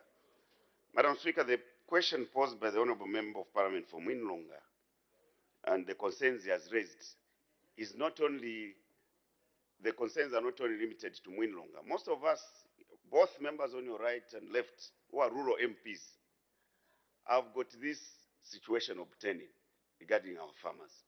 Honourable Minister, yes, we can help you to find market, but you know that right now you are purchasing maize subsidized, you are procuring subsidized inputs as government, which you give to our farmers deliberately so that they can grow this food, which they can then bring to our consumers at affordable prices. That's an excess between the FISIP and the grain that is produced by our farmers you support under that program. And that's the reason why you go to the Treasury to look for resources to procure, because already you have pushed in government money through FISIP to support these farmers. And so in as much as you want to export, you are asking us to be subsidizing the export market. How does that work, Mr. Speaker? And now my question to you, is that FRA in the past has been allowed to go to the private banks. And the current FRA Act allows some flexibility for FRA to, to source money in order to mop what, either rice or any crop from our farmers. Wouldn't you consider that option, Honorable Minister, so that our farmers who are stuck, as the farmers in Mwinulunga, can be assisted so that they can also produce for the next farming season? I thank you, Madam Speaker. Thank you. The Honorable Minister of Agriculture. Thank you very much, Madam Speaker, and thank you, Honorable, for that point. I think I will engage also in some debate with you. It is actually horrendous. It is frightening to hear you, Honorable Minister, talk like that. Because, okay, well, a minister will always be a minister. Okay, honorable member, I withdraw. I withdraw. Let's not get into that. We will just take time. I withdraw, honorable members. Sorry. It is important for Zambians to start knowing that farming should be treated as a business. We help our farmers with subsidized inputs, free inputs, to raise them, to uplift them from poverty to becoming more potential. Now, if we are going to sit here as honorable members of parliament and push FRA to be a buy of last resort because the farmers are not finding market, and all of us in Zambia, 19 million, let's take 5 million able Zambians, can't find an export market, then where are we putting ourselves? This maize should be procured by FRA to an extent where FRA gives food security. Which food security we have now? We have enough maize. I heard when the VP was being asked questions. We have enough maize such that even if you stop buying anything, you don't even buy anything. We have enough grain to take us up to 2024. That's how secure we are.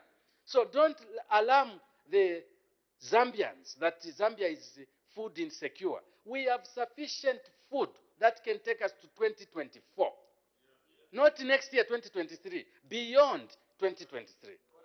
So let me get back to the issue of maize. If we are going to talk about maize the way we are talking in this house, we are going to create a problem. Because then government will be forced to reduce the quantity of fertilizer supply to only that which is needed in security, food reserve, which is not right. We should be able to stand up and export maize. This maize has been cheap, $200 a ton. It is now that it has increased because of the value of the kwacha. It's now about 260, 250. Let us find a market. I'm not afraid, Madam Speaker, to say we are looking at it very positively, and I'm very, very sure that in the next few weeks, this issue of this maize with farmers will be gone because the ministry will find a way of handling this issue of maize with the farmers. Yes, the maize shouldn't be with the farmers and they don't know what to do with it. It is our responsibility as Zambians, able Zambians, to get that maize and export it. Madam Speaker, I thank you. Thank you, Honorable Member for Chenge. Thank you so much, Madam Speaker. The Minister of Agriculture, you've said that you're looking at how you can organize some funds to buy off of the stock which is still lying around, even in Chiengi. But I want to bring it to your attention that our farmers, they depend on what they are paid by FRA so that they can make other contributions towards the next or the following farming season.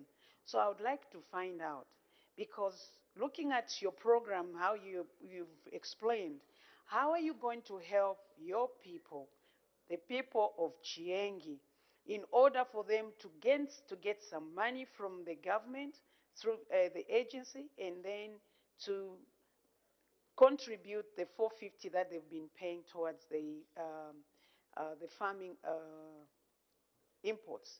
I would like to find out, because this is very important. They've got no other means of them getting the money to contribute. That's the only way. As we're talking, other places in Chiengi, they still have maize which they could not take by on time to the satellites. I thank you, Madam Speaker. Anyway, there is an expanded question. The Honorable Minister of Agriculture.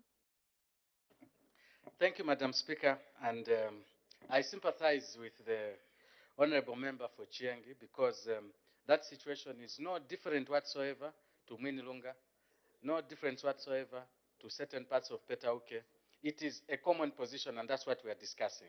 So I can only repeat, Madam Speaker, that I think as a listening government, one should take a serious consideration on issues raised by the honorable members of parliament who are representing people. And I can only say we are working on it, and we can only hasten our process so that we reduce the pain. So we are likely to come to Chiengi and resolve the problem. Madam Speaker, I thank you. The Honorable Member for Pambashe. Thank you, Madam Speaker. Madam Speaker, I am getting worried by the responses by the Minister. Under the Public Financial Management Act, and when His Excellency the President was addressing the nation here, he kept on emphasizing the respect to budget laws. And the Ministry of Agriculture has exhausted the money to buy maize from the farmers. Now the minister is saying we need to organize money, mop up, and buy maize from the farmer. Which budget line are they going to use? And once that maize is sold, in which account are they going to deposit? And how does he intend to sort out the legal implication in relation to the Public Financial Management Act and the budget that we approved? I seek the guidance of the minister. I thank you, Madam Speaker. The Honorable Minister of Agriculture. Thank you, Madam Speaker. I'll be very patient with my honorable member for Pambashe.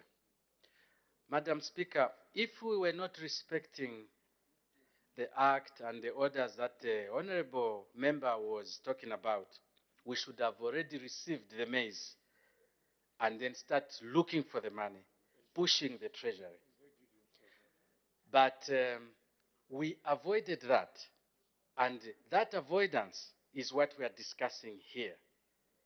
We have not collected huge stocks of maize beyond our budget line. The little that we collected, the difference between 170 and 220, we will be able to resolve it. Extra maize beyond the 220 would create a problem if I just accept that FRA just receives maize. Our aim is we find a buyer, for example, the buyer from the Congo. They put in the money with us. We can give them the maize that we have and use this money to replace what is already out there. So it is a question of, the fungible issues, You can use this money for current stock and sell old stock. That is what we're talking about. So when I say we'll try to see what we can do, now you are moving and shifting, hiding using the task here. So what we'll do, Madam Speaker, is we will use money if someone comes to buy, use that money to pay the farmer and try to revolve the money. That is the act which we want to do. Madam Speaker, I thank you. The honorable member wants to know which account the money will be deposited. Thank you, Madam Speaker. The account which we will use to receive money is the food reserve account. And the account we will use to pay the farmers is the food reserve account. Thank you, Madam Speaker. Thank you. I think let's make progress. We have exhausted this question.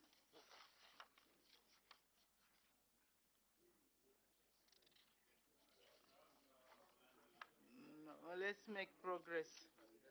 Question for oral answer, understanding order 74. The honorable member for Bwacha. Thank you very much, Madam Speaker. Question number 20. The Honorable Minister of Finance and National Planning.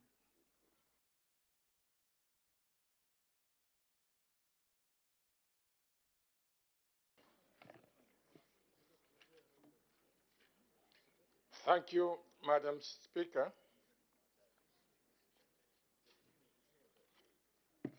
The honorable member has asked the following questions. A, whether the government has completed payments to the former Zambia Railways employees who were retired between 1993 and 1996. B, if the payments have not been completed, why? C, what is the number of the affected employees as of June 2022? D, how much money was owed to the former employees at C and D and E, when all the former employees will be paid in full? The responses are as follows. The House may wish to note that the government, through Zambia Railways Limited, paid all retirees who were retired between 1993 and 1996. The payments made to the employees included the retirement package, which was paid as per ZIMCO condition of service. However, some of the former Zambia Railways employees retrenched during the same period were dissatisfied with the payments and sued the company on various issues relating to their conditions of service. On B, Zambia Railways Limited paid all its retirees that retired normally. The retrenchees that sued the company were also paid in line with the court judgment. However, Zambia Railways Limited has continued to receive pension claims from former employees.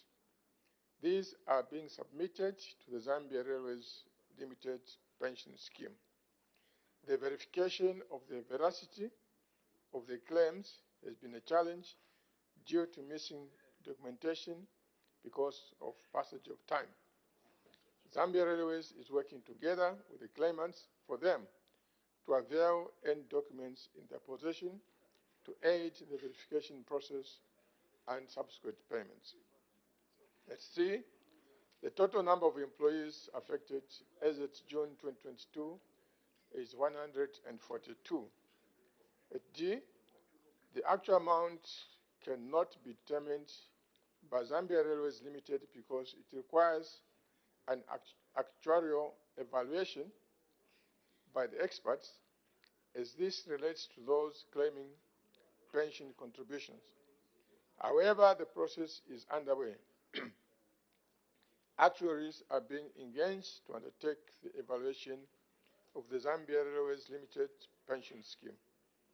And E, the House may wish to note that the only former employees with outstanding issues are those claiming pension employers' contribution.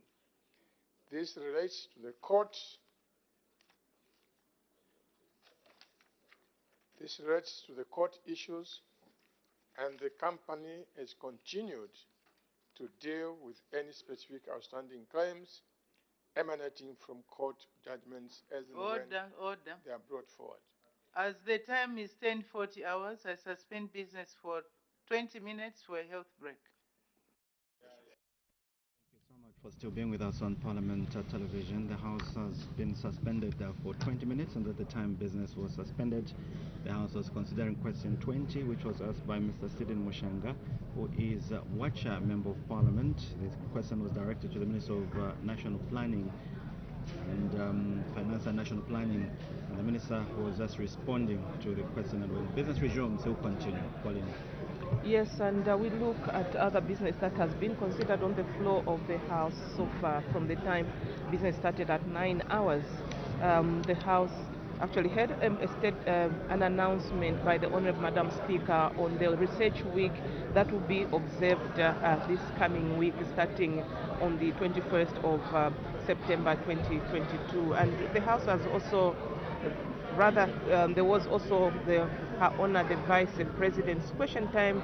That was a time when members of Parliament were posing different questions to Her Honor the Vice President. Now we'll take a short break. We'll be back and give you the details of the indication of business beginning next week on Tuesday. That will be the 20th of September 2022. Keep watching Parliament Television.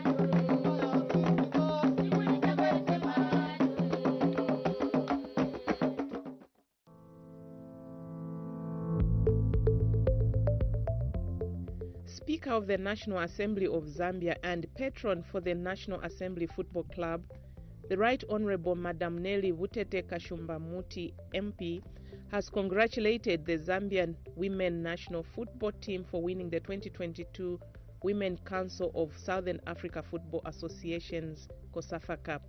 Madam Speaker had this to say when she hosted Miss Agnes Banda, who is the first choice goalkeeper for the National Assembly Queens football team and was part of the Zambia contingent at the tournament held in South Africa. I think the last time when you went number 3, people were not very pleased. And at that time you were playing South Africa, but here it is now you have gotten the COSAFA Cup. Thank you very much for doing that and congratulations. Please keep up the good work. And as a National Assembly, we are proud to be associated with the winning team.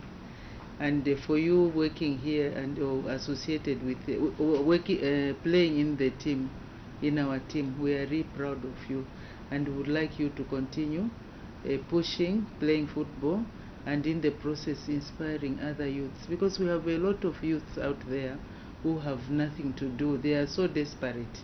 For them, they believe in formal employment. There are so many ways that we can keep our youths busy by either playing, taking part in sports activities like you have done, and also doing other ventures.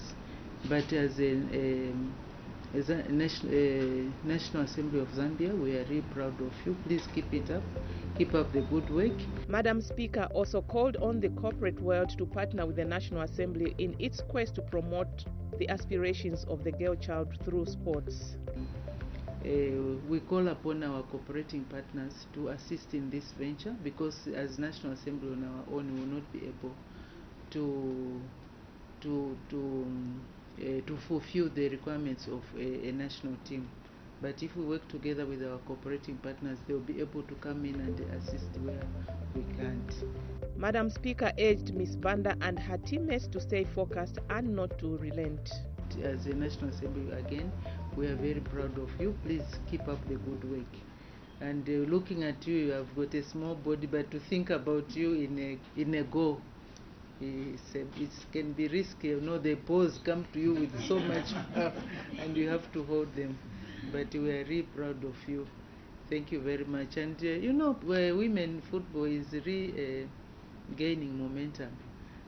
So we'll continue supporting you where we can, and this is just the beginning of good things to come. We'll see as what we can do as National Assembly to ensure that we inspire you, we ensure that we get something that will occupy you, and again earn some income from the activities that you are doing. But otherwise, thank you very much for the honor and glory that you have brought to National Assembly and through National Assembly to the people of Zambia.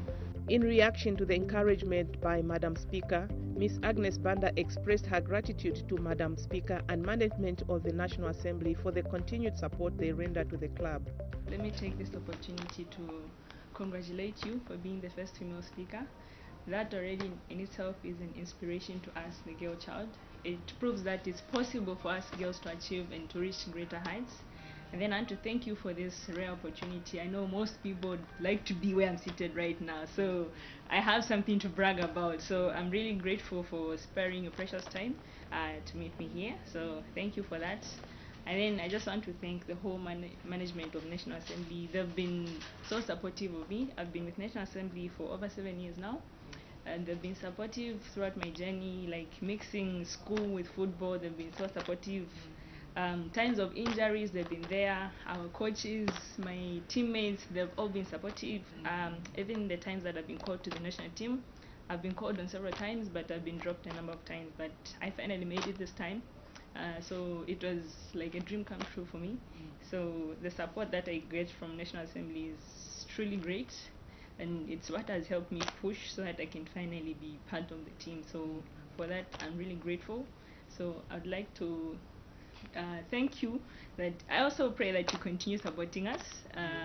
Just knowing that you are with us, actually, it's a great motivation, and we promise that we'll work hard so that we can produce good results, because with good results, good things come, like just this opportunity on itself.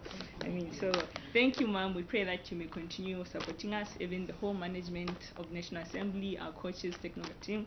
We thank you, and we pray that you continue being with us.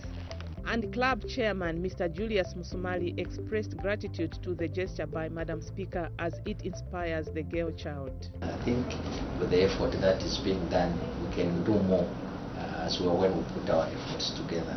So we thought we'd come through to your chambers so that our good young lady can also be an inspiration to many other girl children out there in the communities.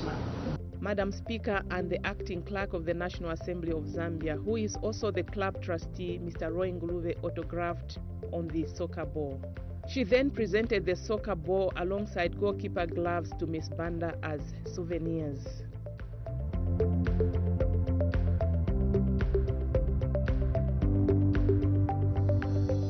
Miss Agnes Banda remains in high spirit and aims to collectively with teammates to post positive results for the club and the country respectively.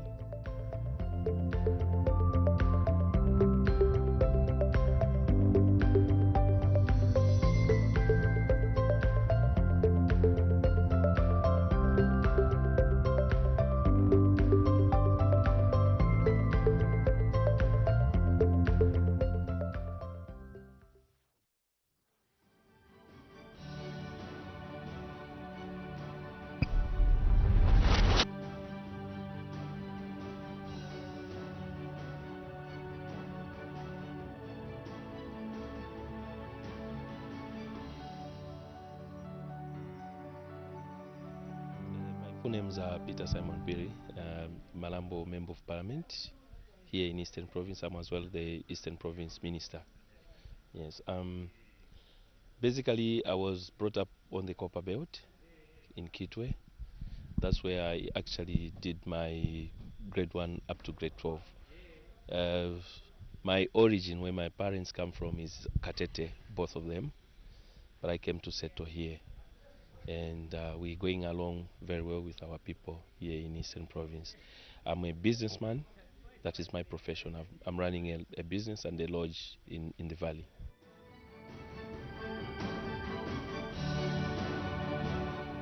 My constituency is very vast.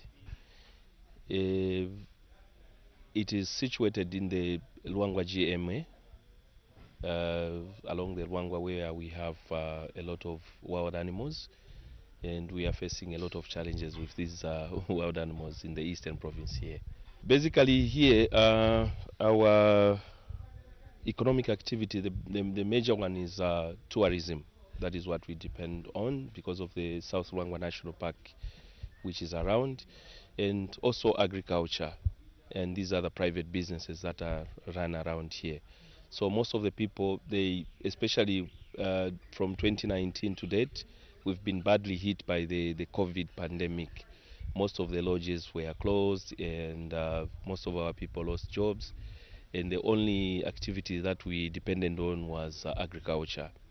And within the same agriculture, We've been badly hit again this year by the climate change. The rains came a little bit late and went early. So we are badly hit actually.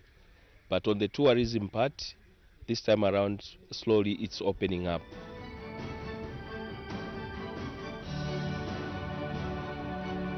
So my development agenda is actually, we have several challenges.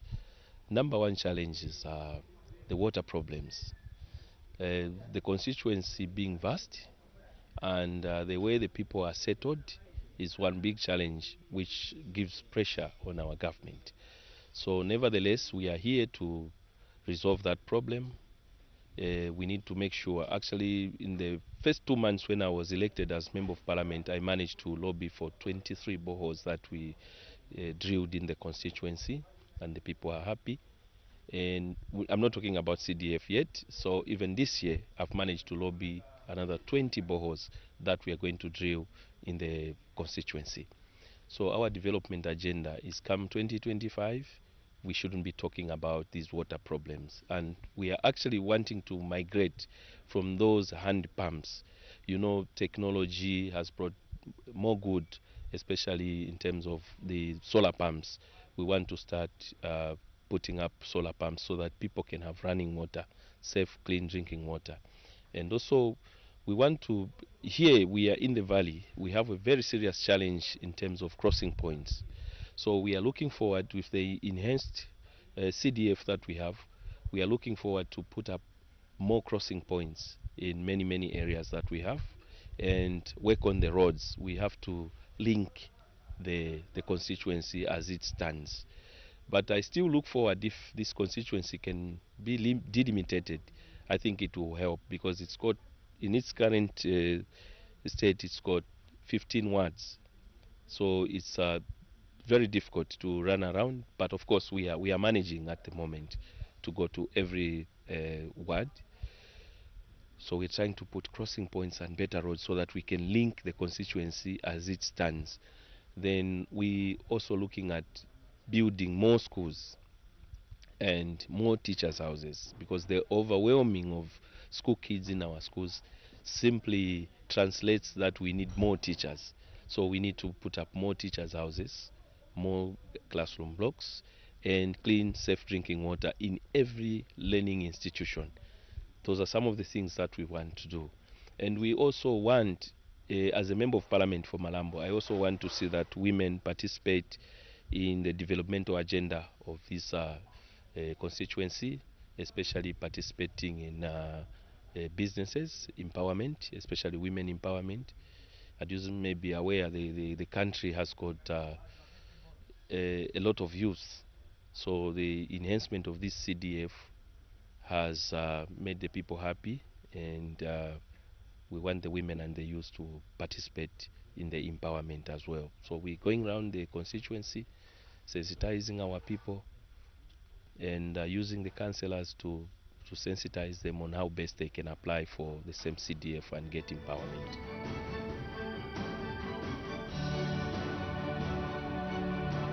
My prayer and hope is that we need to work together with the community, because without them, I don't think we can achieve what we want to achieve. We need their support, total support from the community. And we are going to radios, into so many radio stations around here, to make sure that we sensitize them on the need to work together and bring Zambia to a genuine one Zambia, one nation. So I urge my people, my last word I would say is, we need to move together, work together. And I want them to also be my supervisors, to see where I'm going wrong. At least they should come on board and tell me that I'm not doing the right thing. Then we'll build a better Malambo.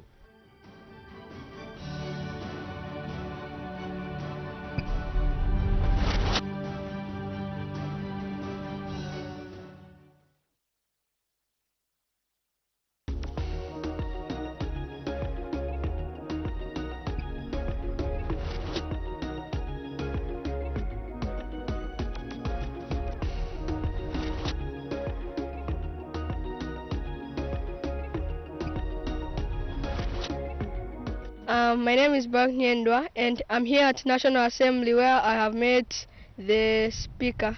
What could be a word of encouragement to other females who would like to run for government or become the Speaker in future? Thank you so much, and you are welcome to Parliament. This is your Parliament. So, on behalf of Madam Speaker, because the first Deputy Speaker in the last session was a woman like me, but on behalf of the Speaker herself, we were all very happy that for the first time in the history of Zambia, we had a female speaker. That really made us very happy because all along there were men. We want to see the difference between men and women, because women are also very important in the decision-making processes in Zambia. For example, just like the Vice President, she's a woman. So we are equally very happy to have a speaker here. We know, being a woman, she's very accommodative, she's very lovely, and we are very sure that she will preside over in Parliament fairly, in a manner that the Zambians will be very happy. Because as you know, Parliament, when you are here at Parliament, we are working for the people of Zambia. So the people of Zambia will be very happy. By the way, Madam Speaker, myself, we preside over the proceedings in the House. So for those women, including the girls here, you've seen us, we are speakers, female speakers. So please, work very hard so that one day you'll be here, you take over from me, you take over from Madam Speaker. When that time comes, you become ministers, doctors, but what is required for you is to work very hard and be passionate about your country, Zambia. The future lies in your hands. Me, one day I will be gone, Madam Speaker will be gone, and then you also be grown-ups like us. So you should work very hard that maybe from amongst yourselves there will be a speaker. Even the boys, the girls, there will be a speaker, first deputy speaker, member of parliament, the minister, doctors, lawyers. So the ball is in your hands. Otherwise, you are supposed to be very passionate about your country, love your country. That is why we say, one Zambia, one nation. Thank you. Thank you for having us here. We're very happy to be a part of this of you. And we're thanking you from Top Grade Academy, grade 7 pupils. We have learned so much and we just thank you. Thank you. Come again. We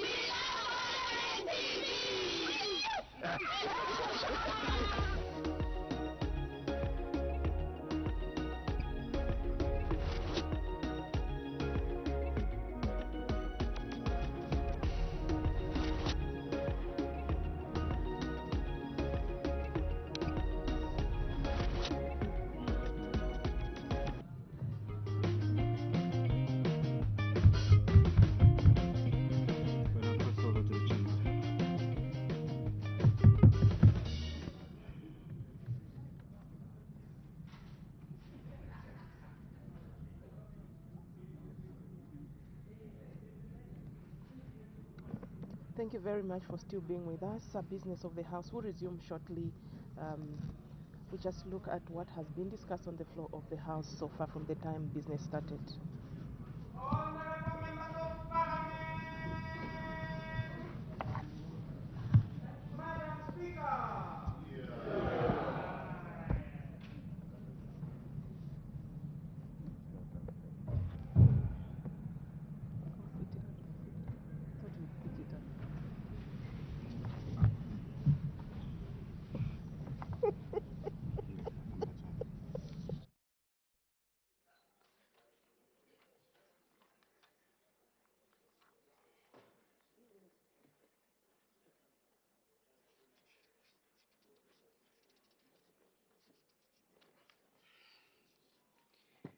When business was suspended, the House was considering question number 20 on the order paper asked by the Honorable Member for Wacha.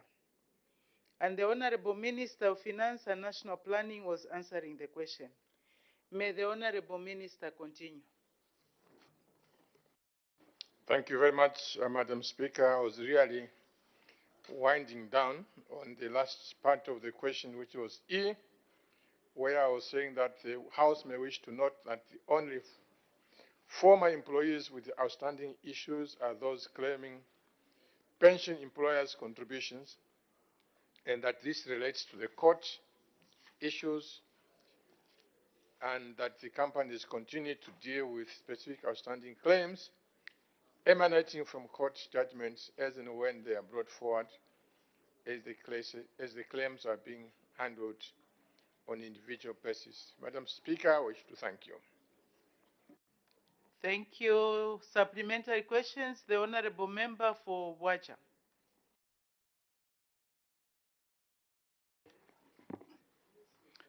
Thank you very much, Madam Speaker. And thank you so much, Honorable Minister of Finance, for the responses provided so far to all the five questions.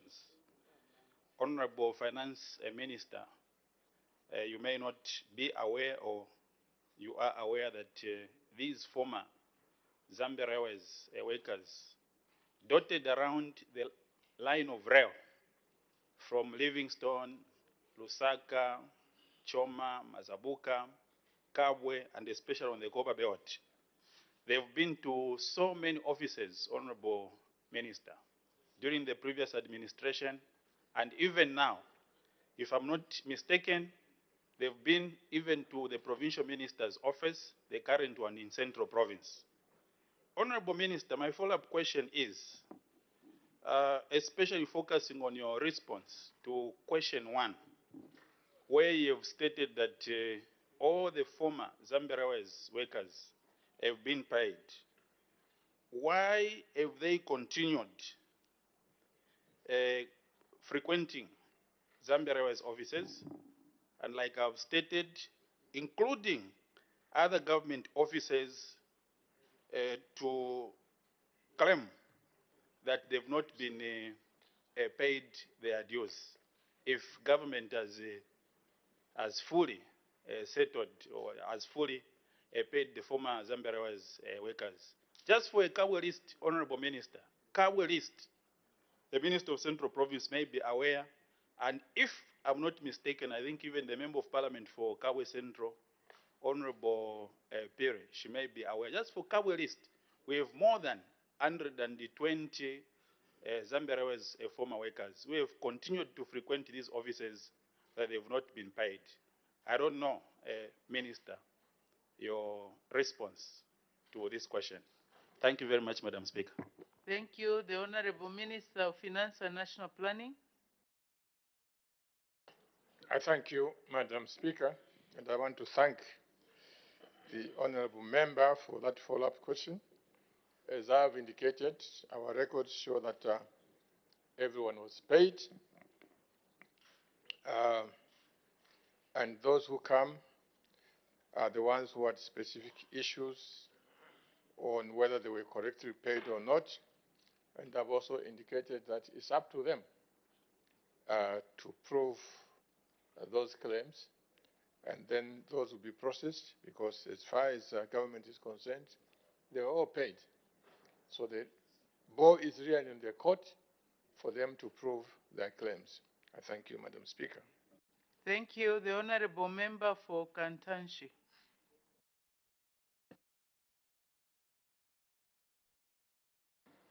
Thank you very much, Madam Speaker. Honorable Minister of Finance, you agree with me that many a time the payment of retirees has always been an electoral issue. It's always a campaign promise that when government is formed, all retirees will be paid. And you will agree with me that in your first year of government, a lot of payments were made. With direct reference to Zambia Railways, and I know many other government agencies or parastatals, is there any system that your Ministry of Finance has put in place to actually monitor and capture that you are really paying the right people and these people will not come back? Because it seems like on one hand you are paying, on another still a stream of people are coming back, creating an impression that payments have not been made. Is there any system or a team that has been assigned to make sure that, when these payments are made, it is very clear that government has accurate information so that this going forward should not be a campaign issue? Thank you. Thank you. The Honorable Minister of Finance and National Planning. Thank you very much, Madam Speaker. And indeed, this government made claims and made assurances that when once it comes into office, it will pay government retirees. And I must also indicate, Madam Speaker, that a lot of progress has been made. By the end of this year, all those who had claims accumulated over the years, most of them would have been paid, and very soon we'll get to the stage where when you retire, within 3 months, you get your dues paid. So a lot of progress has been made. And the honorable member makes a very important point, Madam Speaker, because the mere fact that somebody comes to make a claim does not always mean that that claim is genuine. Some are genuine, some are not genuine. And this is something that we've observed over the years. And indeed, the government has a system in place. That's why we are able to state that as far as we are concerned, the former employees were paid. Those who are making claims are doing so not because they were not paid, but because they have disputes regarding what was paid and what they consider should be their dues out of their pension, separate from government, out of their pension. So the system does exist. Thank you, Madam Speaker. Thank you. The Honorable Member for Shiwangandu. Thank you so much, Madam Speaker. Mine is a rider to Honorable Mumba's question and partly a follow-up on the response from the Minister of saying how much when he stated that they've dismantled some dates. And so really, we saw just, I think, in the course of this week, some retirees who attempted to go to community house, had confrontations with the police, and some of them got arrested. And this issue of Zambia Railways has been ongoing for a long time. Are you considering, Honorable Minister,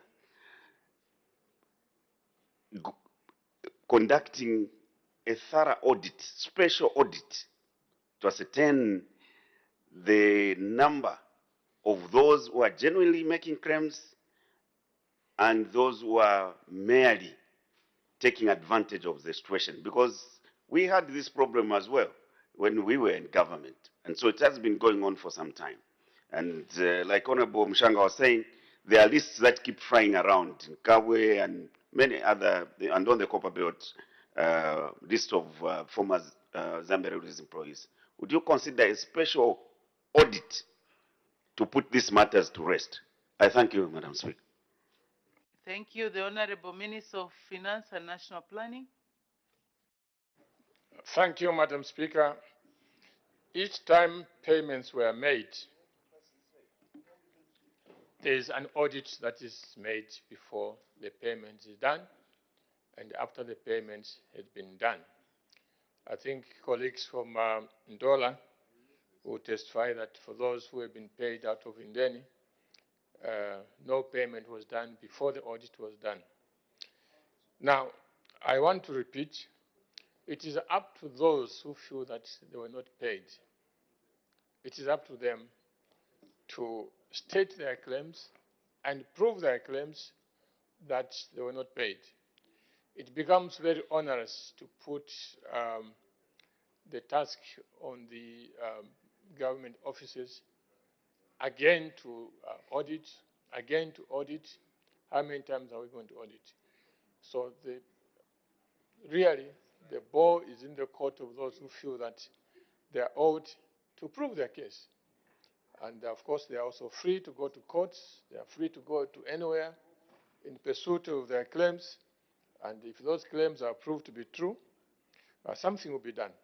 I thank you, Madam Speaker. Thank you. The Honorable Member for Bwacha. Thank you very much, Madam Speaker, for the second opportunity. And I continue thanking you, Minister, for the responses you continue to provide. Honorable Madam Speaker and Minister, looking at your good leadership, Honorable Minister of Finance, why can't your good office, Minister of Finance, and that of Minister of Transport and Communications engage the former workers? According to the leadership of the former workers who we continue to interact with, they are saying that there is a risk that Zambia Railways management give incorrect information to the ministries, hence the issue not ending. Minister, this may end up in you giving incorrect information to this office and at large to the nation out there. Why can't your ministry, especially that minister, you're the one who is keeping the resources of this country. At the end of the day, the ministries are paying through your ministry. Why can't you come in and the ministry is responsible to engage these workers? And are you confirming, especially that you said that it is upon individual workers to prove that they are being owed some money, they've not been paid? Are you confirming to this House that it is true that there may be some former workers who have not been paid their dues, especially after working for this country diligently? Thank you, Madam Speaker. Thank you. The Honorable Minister of Finance and National Planning. Thank you, Madam Speaker, and once again, I thank the Honorable Member. I think at the risk of repetition, let me just say that before these people were paid, thorough audits were done. Okay, thorough audits were done. It's just that they are disputing money that was owed to them on the account of their pension. And we have opened doors to these people. But in opening the doors, it does not mean that we are going to accept any unverified claim. Any claim that is put before the government for payment has to be verified. Because if we don't do that, you can imagine the avalanche of claims that will come. So it is up to them to prove their cases. We have never chased anyone away. We are open. Let them come forth and prove their claims. Thank you, Madam Speaker. Thank you. The Honorable Member for Luena. Thank you very much, Madam Speaker. Honorable Minister, interacting with some of the retirees, I've come across a number of them that have confirmed that they have been paid their pension dues, but are still around waiting for repatriation payments. So I would like to find out from you whether you are in a position to confirm that as pension obligations are being cleared, repatriation is part of the package that is being settled at the moment, or there is a separate arrangement for repatriation. Thank you. The Honorable Minister of Finance and National Planning. Thank you very much, Madam Speaker. In determining how much to pay each individual claimant, the payments are guided by the contracts that were existing between the employee and the employer. The entitlements of the claimants or the former employees are well known, and therefore the payments that are made are in accordance with their entitlements. If it is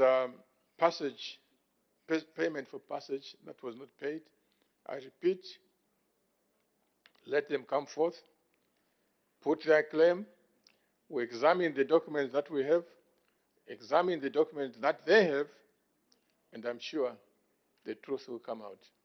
I thank you, Madam Speaker. Thank you. The last question will be from the Honorable Member for Chinsali. Thank you, Madam Speaker. Honorable Minister, when you are responding to the question regarding how much is owed to the retirees, you said you cannot ascertain as you are in the process of engaging actuaries to help in ascertaining the exact amount. Madam Speaker, my concern is on the issue of the reliability of the financial statements that have been prepared by the institution in the past. You cannot have unqualified accounts if you cannot provide a reliable estimate of the liabilities of an institution. Therefore, my question to the Honorable Minister is, how then has the institution been able to prepare financial statements when they cannot have a reliable figure of a certain element of the financial statements, which is the liabilities of the institution? Madam Speaker, I thank you. The Honorable Minister of Finance and National Planning. Thank you very much, Madam Speaker. I'm not sure about what the Honorable says, whether it is true or not, but whatever the case is, this is why we are saying that in putting forth the claims, let the former workers come and lay out all the information that they have in claims to their own pension authority scheme. This is not even central government. This is about the pension scheme of the Zambia Railways. That's the one that is liable in the first instance. Government may only come in if there are problems, and this having been a former government, this being a government company, then maybe that can come in. But it is not possible for anyone to lay a claim on government or even on you or anybody else and say you owe me so much, then you take money from your pocket, from your bank account and pay without proof. That is impossible.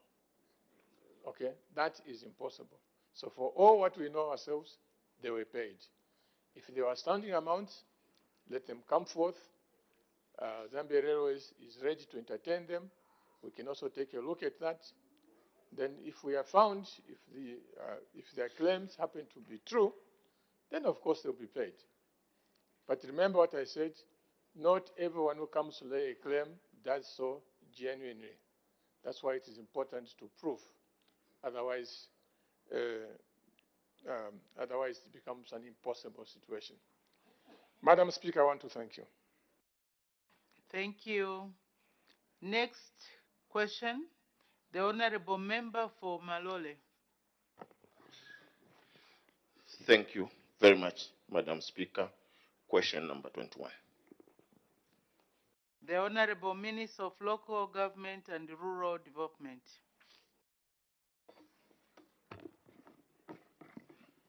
Thank you, Madam Speaker.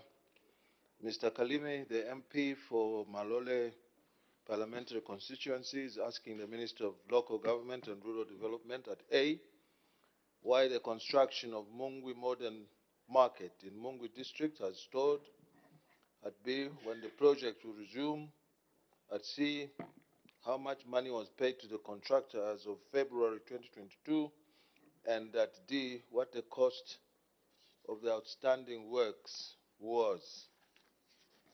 Madam Speaker, in response to the question asked by the Honourable Member, I wish to inform him through this August House that the construction of Mungwi Modern Market has stalled because the contract expired. The project will resume in 2023. The contractor was paid a total sum of 10.8 million for 43,466.68 Ngwe.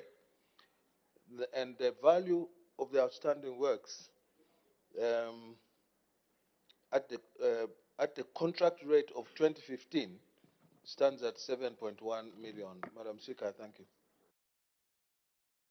Thank you. Supplementary questions. The Honorable Member for Malole.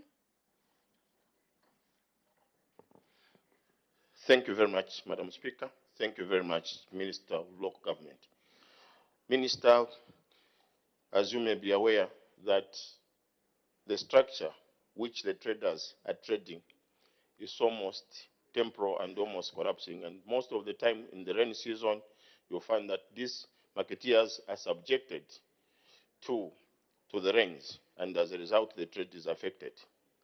Minister, what measures can we put in place